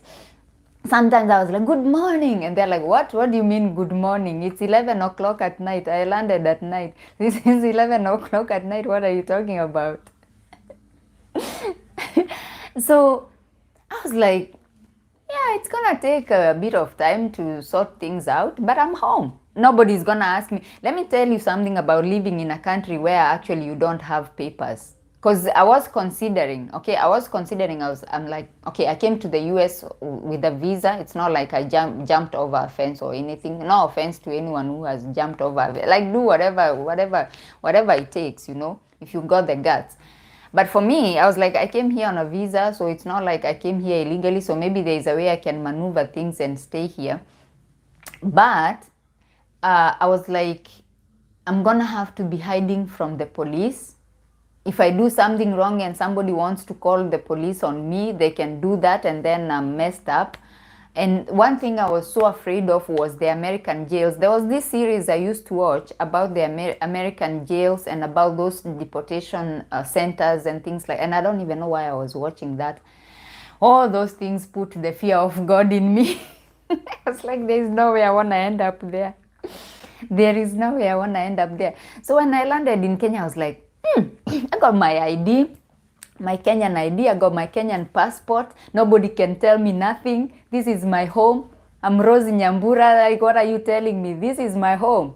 What are you telling me? I'm home. I was like, good morning, everybody. They're like, it's not morning. Where are you coming from? I was happy. I had peace. It took me time to figure out my life and to, but I had peace. There's nothing like there is nothing better than being home. This is why I'm telling you, if you can invest back home, my sister.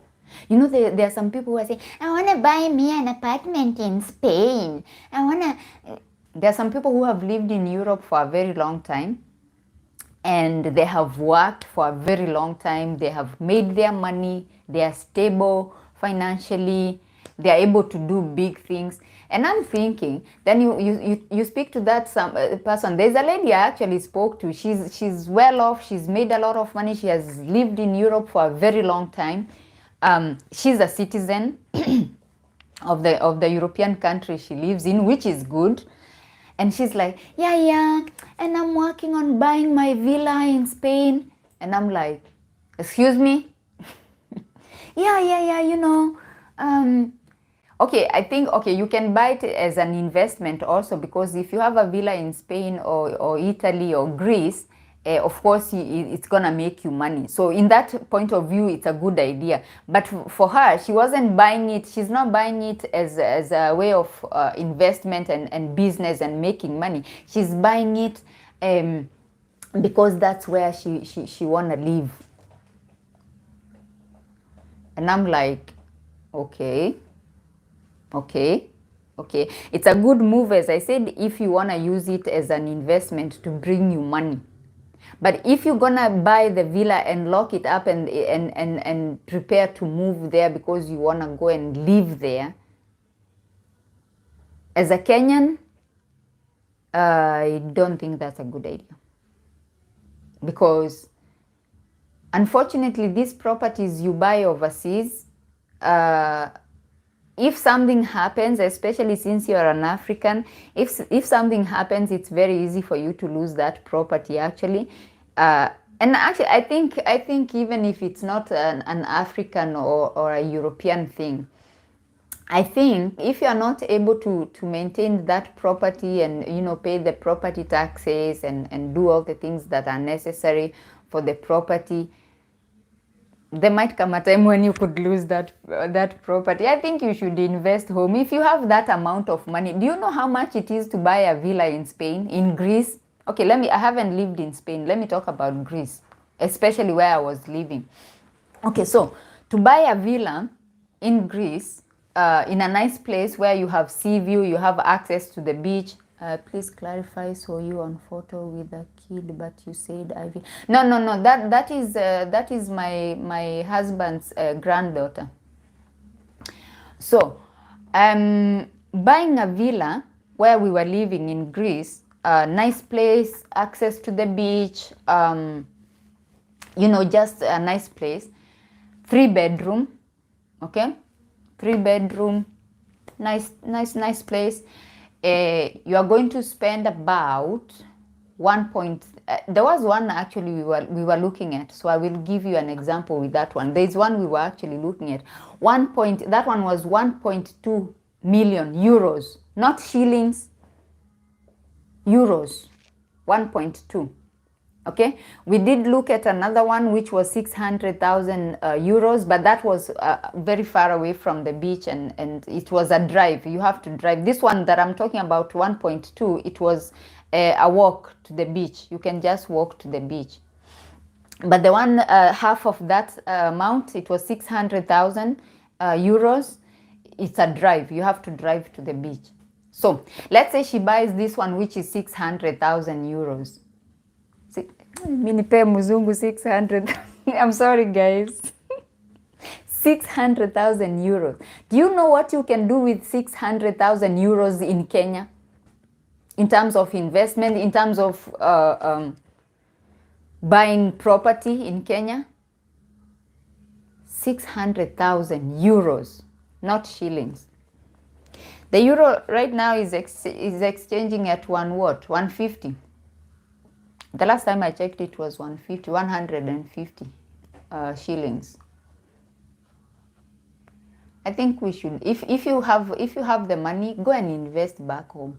Let's uplift our economy. By the way, you know, taking those 1.2 million euros, taking it to Kenya, and buying that property, and of course it's an investment for you also. Like, there is no way you're gonna buy property in Mombasa or Nairobi and come back to Europe and then that property is not making you money. No. That property is gonna make you money. So I feel like we should uplift our economy. Go and invest in Kenya. Take that money back to Kenya. You know, take that 1.2 to Kenya. Take that 600,000 euros to Kenya. Thank God come through for you. Thank you. But anyway, people have different, of course, they have different opinions. There are people who just want to show that they can live that European lifestyle and buy villas, which is good, but I feel like you should just rent. You can rent a villa in Spain or in Greece and then just live there, but you have your properties in Kenya, and the properties are making you money. That's my opinion.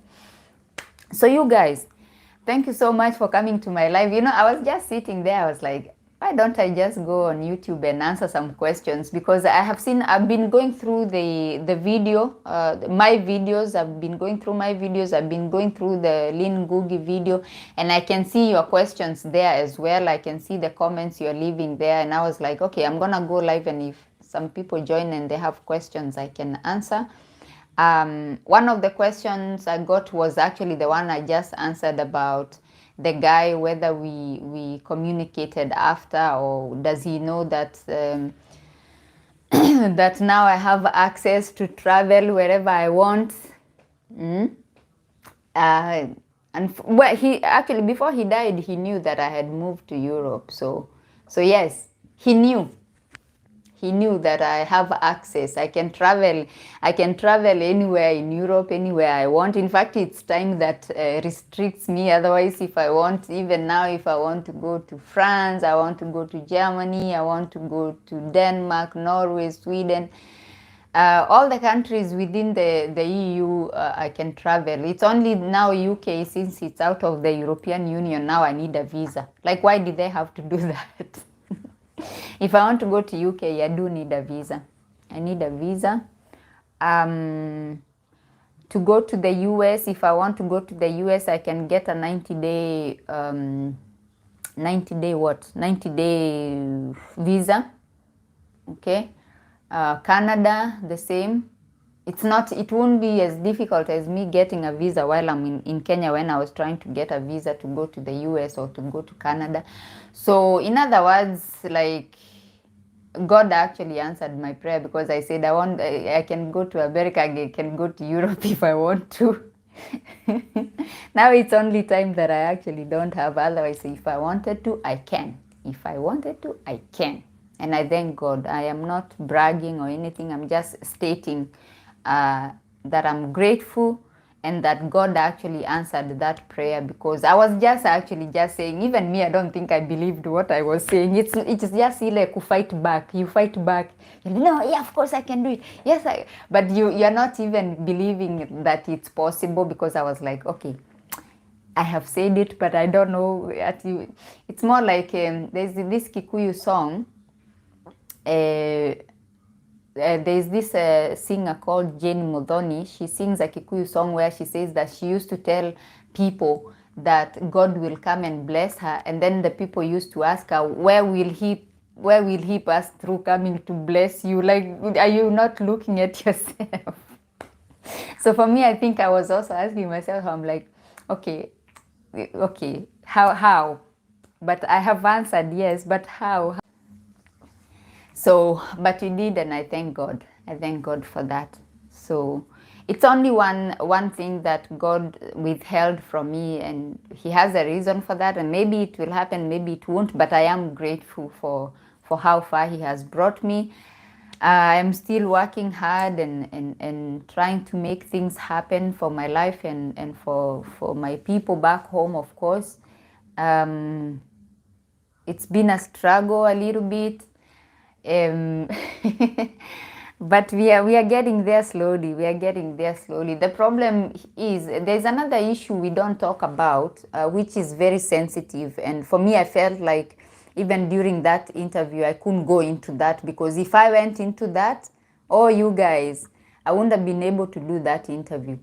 This thing we don't talk about is the childhood traumas that we have gone through. And people are very, like, big up to the people who come here on YouTube and do those interviews and share the things that they have gone through, because it's not easy. Because as you share those childhood traumas, you are exposing people, of course, because there's no way you can tell a story like somebody did something to me without saying who it is that did that to you.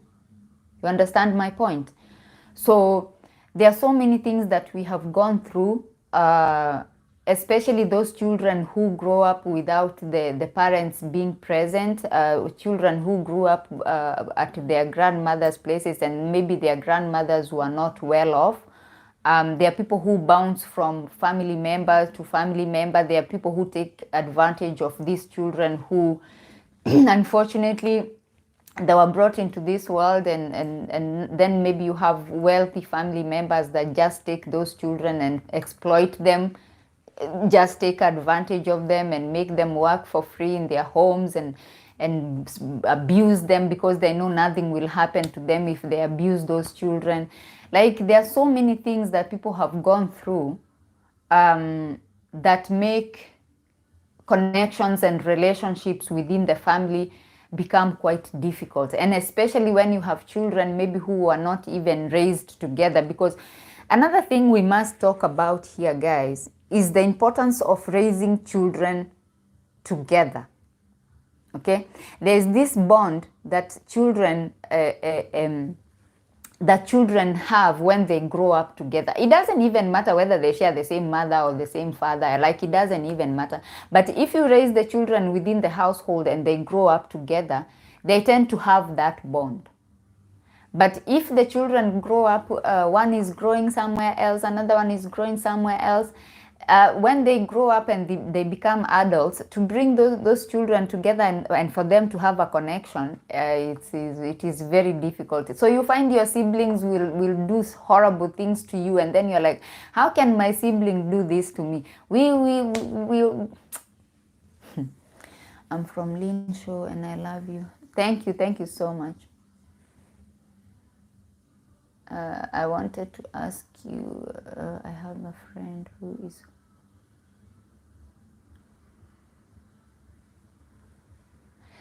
Well, if he said no, he doesn't actually have to help you if he doesn't want to, because you're asking for a favor. So, what happened?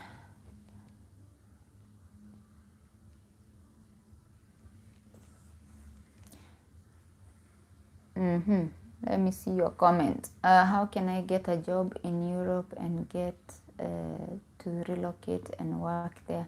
It depends what kind of job you want. If it's the kind of job that they would give somebody that is outside Europe, because what happens is, whichever country you try to apply for a job, they will see whether that job can be done by somebody who is within, especially if you are applying within the European Union, they will give their citizens the priority before they give you the priority. So it depends what kind of job it is and whether it can be done by a citizen of that country or a European Union citizen. That is the issue, and this is what makes it difficult to find jobs in Europe when you're in Africa. You can find the job when you are already in Europe, but when you're in Africa, it's a bit difficult because they would rather give their people the job before they can consider you. The bond is very important for the future of the kids and thank you. This is why I said, if those children don't have that bond, it's very easy for your sibling to mess you up. They don't feel that pain. And you know, unfortunately for me, since I'm the firstborn, I carry this burden. Like you can't put it down, you know, guys. You cannot put it down. Sometimes you're like, I don't care anyway. Like, I don't even care. Like, I'm not even gonna ask them what they are doing or what is going on in their lives. Like, I don't care. But you cannot do it. You find yourself say, oh my God, how are they now? Oh my goodness, I need to know how they are doing. So can I come on visit visa, then find a job? In Germany right now, I think they have a program where you can come on, I don't remember which visa that is, and then you're given, I don't remember the time you're given to find a job. If you don't find a job, you go back. I told someone this just last week, and she was planning to separate her kids because in the middle of separation from, it's not ideal, Miss E. It's not ideal. If it was possible, I would rather the children grow up together. I would rather they grow up together. There is something that happens when those children are separated and they grow separately. If when they become adults, if they come back together, they are like strangers. They don't feel the pain. You know that pain you feel, oh yeah, I cannot do this to my sister. Oh, I cannot do this to my brother. It's my brother. They don't have that. They don't have that. They're just, to them, you're just like, okay, fine. Especially when now you're separated by the, let's say you move to the US, you move to Europe, Canada, you move far away, you move to Asia, you go to Gulf to work. This is why you see these ladies who are working in the Gulf region, and then you find people have done, their siblings have done things to them. You're like, no, no, no, no, no. Your sister cannot do that to you. How can she spend your money like that, surely? I prefer Spain, UK, or Greece, not Germany. Oh, okay. Then you can try. It depends the kind of job you want to apply for. When it comes to like healthcare, I think in the UK there are a lot of opportunities for people who are in the healthcare. But other jobs applying from Africa, I am not sure. But there was actually a program they were doing UK and Kenya, where they were moving nurses from Kenya to the UK. I don't know how that it went. They said some nurses failed the English test. How can you fail the English test as a Kenyan and you've done nursing? Surely, oh my God. Germany is good. My sister stays there. Yeah, but you do need to, if you want to move to Germany, you need to go to school and start learning the German language. They are very big on you having the German language. So, and they keep actually, before it was level A, now I think they have moved to B. You needed to have an A certificate, now I think they keep moving up. So I trained in recreation and sport. Well, what you can do, Mary, I think you can just get online and just do your research and see which companies could actually consider you for that position.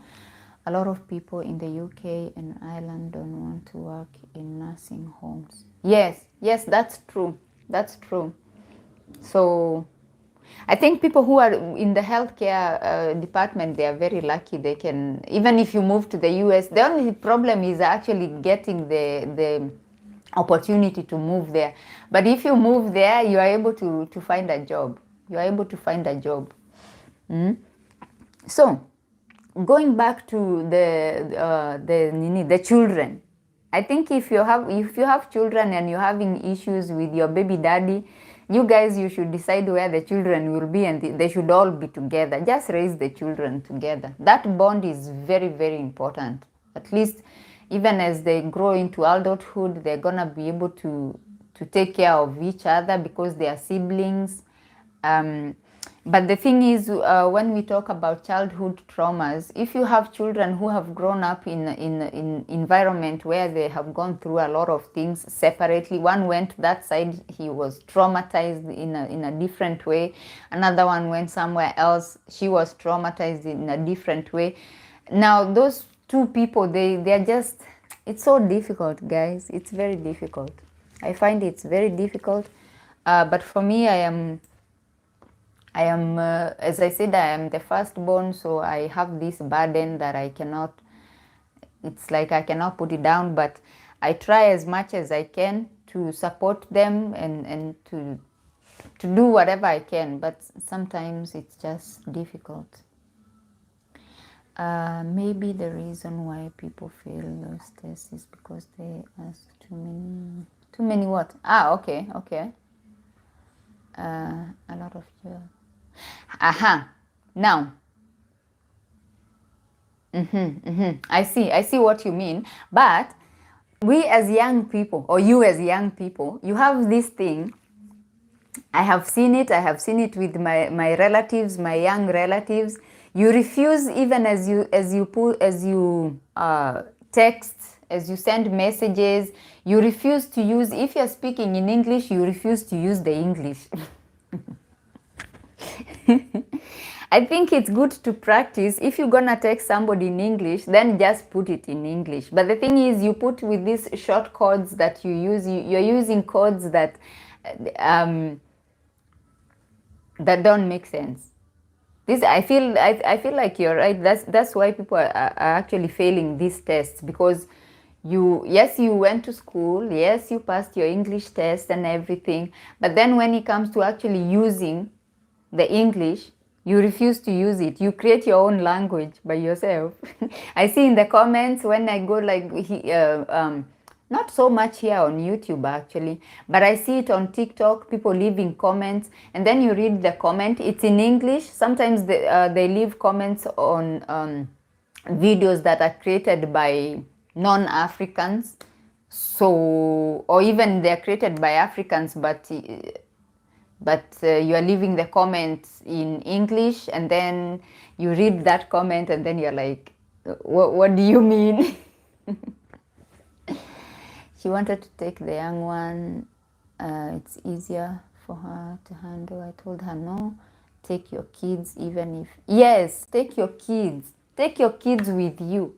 Like, for me, I feel like if it's possible, the children should stay with their mother.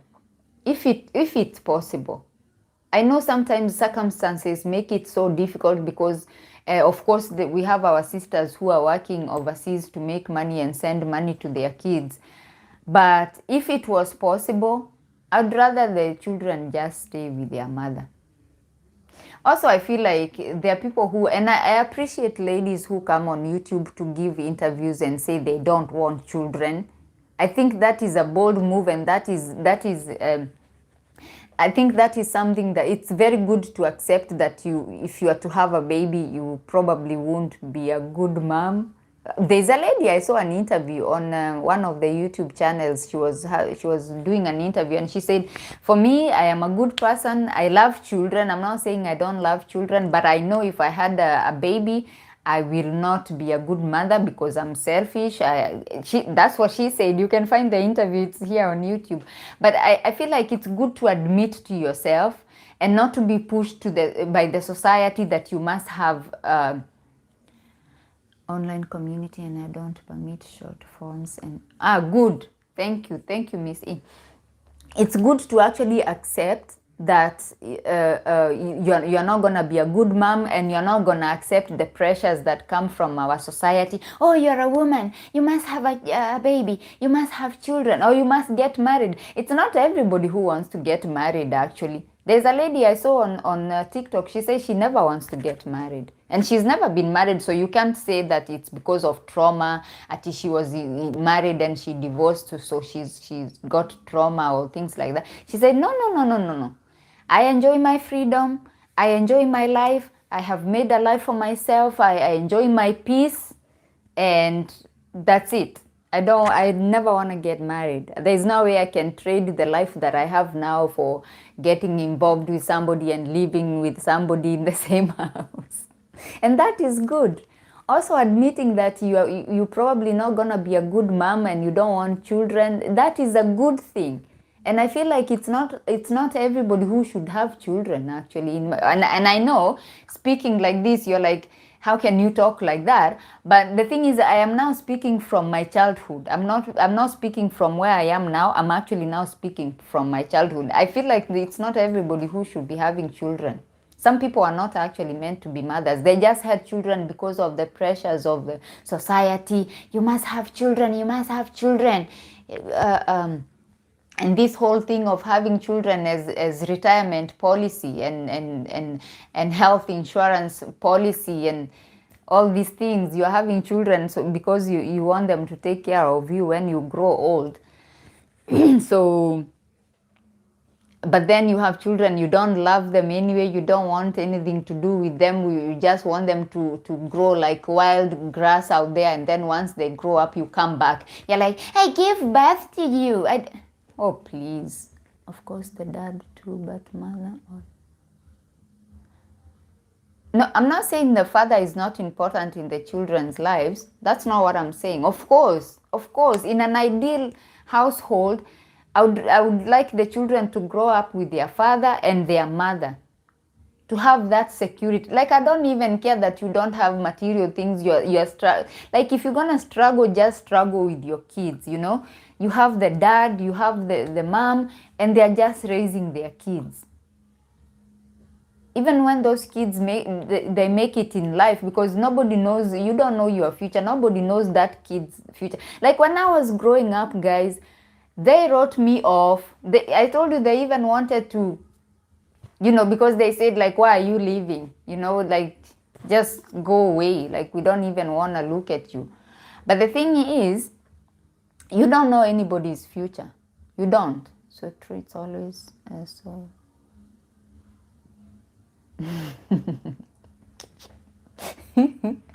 Hey, Missy, yet you can't plant anything. Ngoja nisome hiyo comment yako tena. No, I think I agree with you. Thank you so much. No, it doesn't mean because you can't remember to water the plant that you're not gonna be a good mom. Of course you're gonna be a good mom. But as I was saying, they wrote me off. They were like, why are you even leaving? Like, why are you here? Like, we don't even want to see you. Like, you're just a burden. Like, go away. But the thing is, whatever God meant for it to be for you, it's gonna be for you. Okay? So, if the father and the mother are struggling with their kids, just, bring up your kids. Just try your best. When those kids make in life, because they are going to make it in life, they'll be like, hey, Maze, my parents really tried their best. They gave me their best, what they could. If they had more, they would have given me more, but they gave me their best. That child will work so hard. There's this gentleman I follow on TikTok. He's here also on YouTube. He lives in the US, and he shares a lot about his life. Okay, he shares a lot about the struggles growing up and everything. But you can see, like, the parents really, especially the mom. I think he said unfortunately his dad passed away, but the mom really tried and tried and tried, and you can see, like, just how he's moved by the efforts that the mom like really put into making him who he is today. Okay. But then again, as I said, it's not everybody who should have kids. If you cannot put that kind of effort, even when life gets tough, even when if it feels hopeless, you feel like we are not gonna make it. If you cannot do that, just leave it alone. Well, enjoy your life. Enjoy your life. Go wherever you want, travel. Just do your life, do your life, and just leave the kids alone. Because it's so unfortunate that somebody like me, I thank God where I am now. I really thank God. But looking back, sometimes I'm like, why did I have to go through all that? Like, why? Just because somebody decided. It's really unfortunate. It's unfortunate that you would just have kids and just for the sake of it. Don't have kids just for me right now.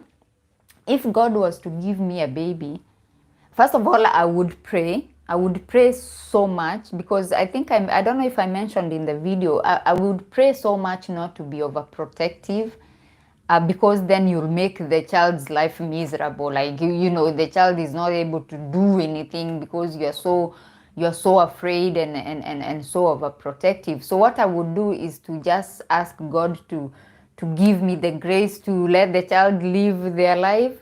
Because for me, I feel like now I could be on the other side. There's one extreme, and then I'll be on the other extreme. I'm like, oh my God, oh,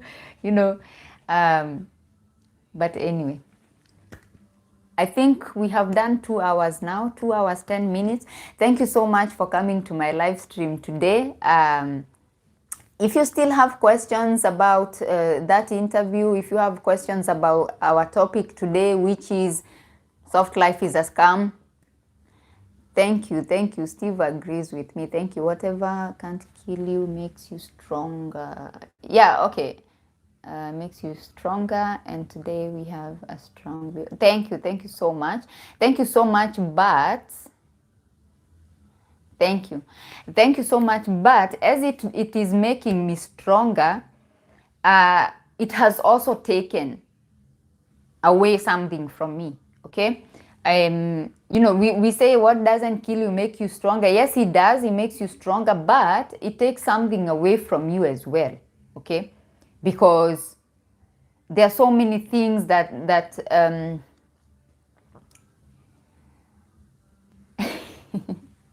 thank you, Miss E. Thank you so much. Thank you. There is something that is taken away from you in terms of you're like, maybe you're even in a good place in your life, but then maybe you cannot enjoy fully, because sometimes those nightmares come to haunt you. Sometimes you sit down and then you're like, oh my God, why did I have to go through that, Akishwali? Why did I have to go through that? Why did they have to do this to me? Why did this happen? Also, a lot of life choices that I have made, guys, even that, as we talk about that story, a lot of life choices that I made were influenced by the things that I went through. So even as I am getting stronger, even as I am getting to where I am now, there are so many things that I didn't have to go through. There are so many life choices, so many mistakes that I didn't have to make. There were so many situations that I was exposed to that I wasn't supposed to be exposed to, always having to protect yourself, always having to worry, is this person gonna be gonna do something horrible to me? Like, there were so many things I was exposed to that I wasn't supposed to be exposed to. And those things, even as you're strong, even as you're coming on social media and trying to help people so they don't go through what you went through, sometimes you're not as strong as you think. You have some weak moments, Sometimes you have your weak moments. Okay, sometimes I have my weak moments. Let me speak for myself. Sometimes I have some weak moments. But then I look at people on social media, people who have seen my videos on TikTok, people who have followed me. There's a lady who commented on my YouTube video that followed me from 2021 on TikTok. And she said that she came across my video by scrolling, and she came across this video, and she said that video actually helped her, and she started following me from there, and she's now following me on YouTube. So you see such things, and then you're like, maybe I am making a difference in the world, maybe one person at a time. So that again makes me feel like I am somebody, I am doing something. But then sometimes you do get those moments when you're like, oh my God, and always, sometimes you question yourself. There are times when I question myself. I'm like, for me, I struggled a lot with acceptance, okay? With people liking me. Oh, do they like me? And I was a people pleaser for the longest time, until one day I came across this video that talked about you buying you buying acceptance and buying love and buying, just sort of like, even when it comes to friends, you buying friends and things like that. And I realized for the longest time, whether it's money, whether it's time, whether it's words, whatever it was, I was always so worried. Guy, I might say the wrong thing. I might offend this person. Oh, they might not want to hang out with me anymore. Oh my God, I have some money. Let me give this person some money. And after watching that video, I was like, you know what? Whoever likes me, likes me. Whoever doesn't, doesn't. And that was a freeing moment. Like I was free. Like I am free now. I am so free. But one of the things somebody like me goes through when you grew up in that environment and rejection and all that, and I know a lot of people go to people's videos saying, oh, the spirit of rejection, oh, give your life to Jesus. There's many who have come to my videos saying, give your life to Jesus. You don't have to do that. Me and Jesus, we have an agreement. You don't have to do that. So growing up in that environment, you try so much, like you try so hard to please people. You're always pleasing people. You're always trying to give people gifts and talk to people nicely, and maybe people have wronged you, but you don't want to actually confront them and say, no, you don't talk to me like this. No, why are you doing this to me? You don't want to do that. It actually happened to me recently. Very recently it happened to me. Somebody just did something and I was like, why? Why? What makes you think that you have the right to do that to me? But in the beginning, I went and I apologized. But then after apologizing, I was like, why am I apologizing? Why? But then, even as I tried to make them see that what they were doing to me was not right, they did not apologize. They still made it that it was my fault. Okay? I cannot go into details because they are probably watching this video, but they know what they did was wrong. Okay?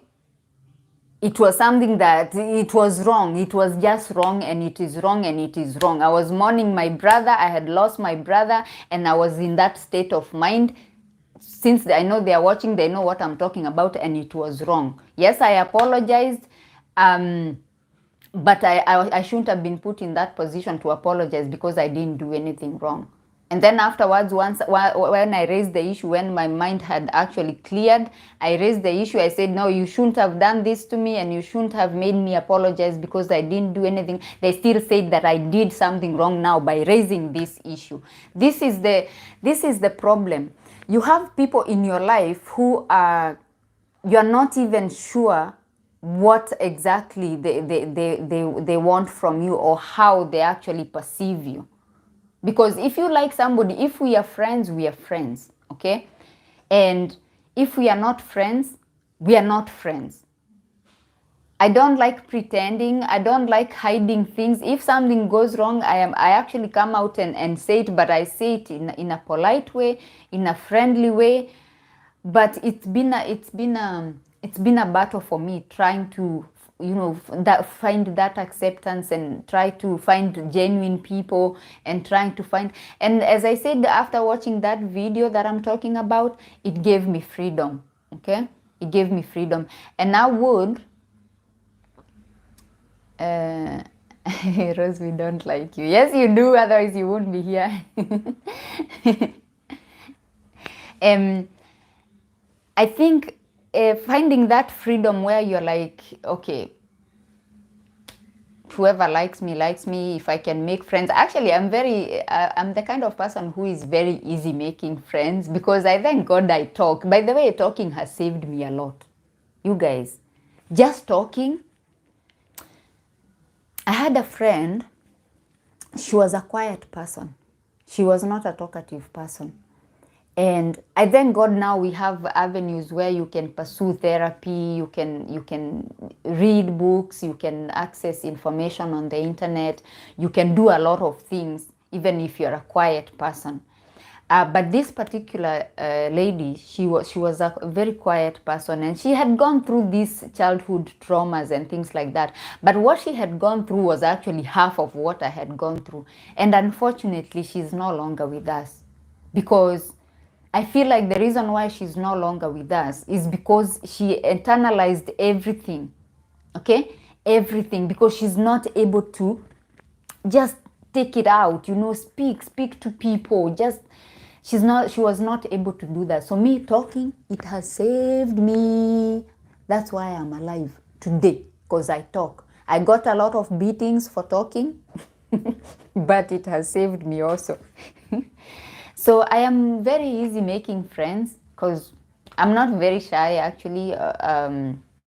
I can just say hello to somebody. Like, what are they gonna do to me? Either they say hello or they don't. um, so I am actually easy making friends, but finding genuine people, it's a challenge. You have to find somebody who is genuine, who is genuinely your friend. So anyway, I'm rambling. I'm gonna end the live. Thank you so much for coming to my live stream today. I'm gonna go back to we discussed about going live every Sunday, Kenyan time. We're gonna make it, I'll try and make it 5 o'clock Kenyan time, because it will be 2 o'clock here in the afternoon. We can come here and we can talk. You guys can tell me. There's a lady who had a story actually to share. So if she can contact me on Instagram, so we can arrange how we can do the live stream here on YouTube. We can go live together, and we can talk and share the story. And I'm sure it's gonna help a lot of people as well. We can talk about different things. We don't necessarily have to talk about relationships, or we don't have to talk about the negative side of relationships. You can come and share your success story. Okay, you can come and say, you know what, I am in a soft life, and I'm happy, and I'm enjoying, and I got my investments going, I got my money going. There's a lady I saw who left a comment saying it's not everybody who is going through that. We were talking about, that thing I said, whoever signs the check keeps you in check. She said, no, that is not true. It's not everybody. I am married to a Mzungu, and I am a housewife, and I get spousal allowance 3,000 euros every month, and I'm happy. If you have such stories, hey, come on. We always accept opposition here. So I am on the side of soft life is a scam. You're on the other side. Come and share your side of the story. So we don't. I actually don't generalize, but that my stand is that soft life is a scam. Okay. So thank you so much for joining, and I hope you're gonna join me next Sunday, 5 o'clock Kenyan time. If we are on TikTok, 5 o'clock Kenyan time on Tuesday. We are there on Tuesday. We're gonna expose countries that are sometimes, if you move to those countries, you're actually better off just living in Kenya. You're better off living in Kenya, especially if you're moving to Europe and the country is not even in the European Union. So join me on TikTok on Tuesday. Join me here on YouTube on Sunday. Okay? Nice.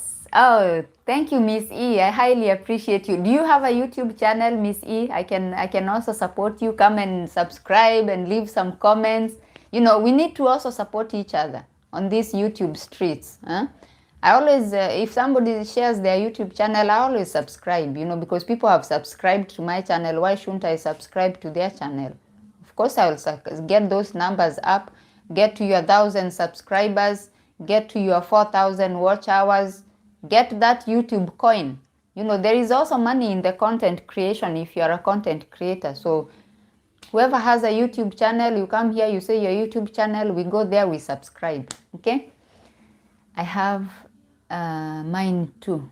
Okay, Sawa, you leave a comment on this video or on other videos. I'll come to your YouTube and I will subscribe. Okay? Thank you, guys, and I shall see you on my next one. Have a wonderful week ahead. Make some coins, make some money. I wish you good health. Be safe. and we shall see each other on our next live. But during the week I will, of course, there is a video I'm working on. I'm gonna post that video. Of course, I have some, I'm actually working on a series, guys. Not yet. Missy, you make a YouTube. Find something you're passionate about, something you can talk about without getting tired. Whether it's cooking, fashion, workout.